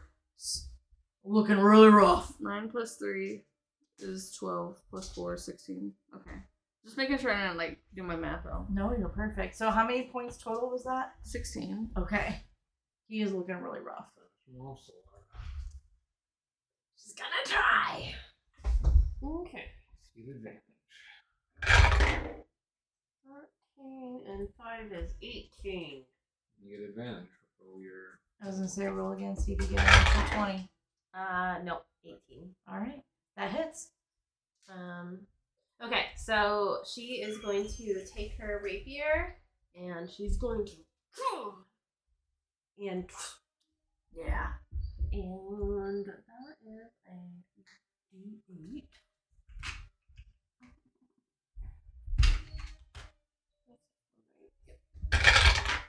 So 7. How do you want to do this? I think she's just gonna go rah, and stab him, and then she's gonna twist it. So you're still on top of him, he's prone, and you go to stab him and twist, and Icar just sprays all 4 of you as you hit that artery in its neck, and it is now dead. So she's going to do her thing. The price of your path is paid. Sleep and wake wiser. And then she's gonna run to Madame Crush. Nice. Yeah, as soon as combat's done, I'm right there with You think I could just climb on this Selka's leg? you. Oh, you're a Squirrel. baby! I forgot! Oh, there's a squirrel! Covered in ichor. Little Icar squirrel. Did Sokka see you turn into a squirrel? She might try to pocket you. Well, you didn't see the little face I made What? when you first turned into a little squirrel. I was like, it's Wesley. Just don't step me. And as you all start walking forward, I still have the arms in my hands. And if I can bonus action and dash.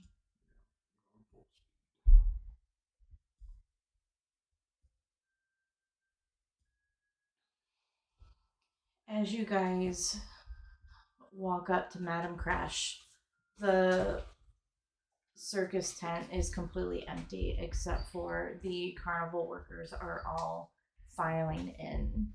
And as they're filing in, they're looking at all of you, and you all start to surround Madame Crash. And when you guys are watching her, and the smoke just starts to dissipate, and you just see this beautiful woman lying on the ground in a long black Marie Antoinette dress. And Mary comes walking in, and you see another woman walking beside him. And she's a little off-putting.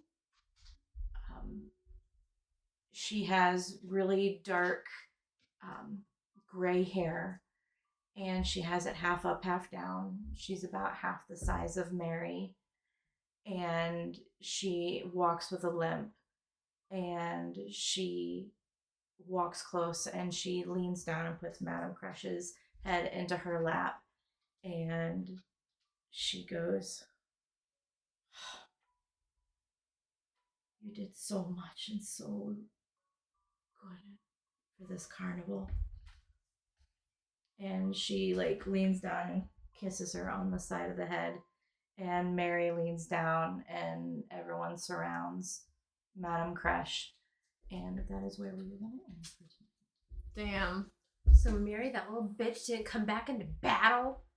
Asshole. He was knocked the fuck out. So he says. No, not. No, Not AJ. okay. Oh. Madam Crusher's dead. You don't know that. She's dead. And that is where we will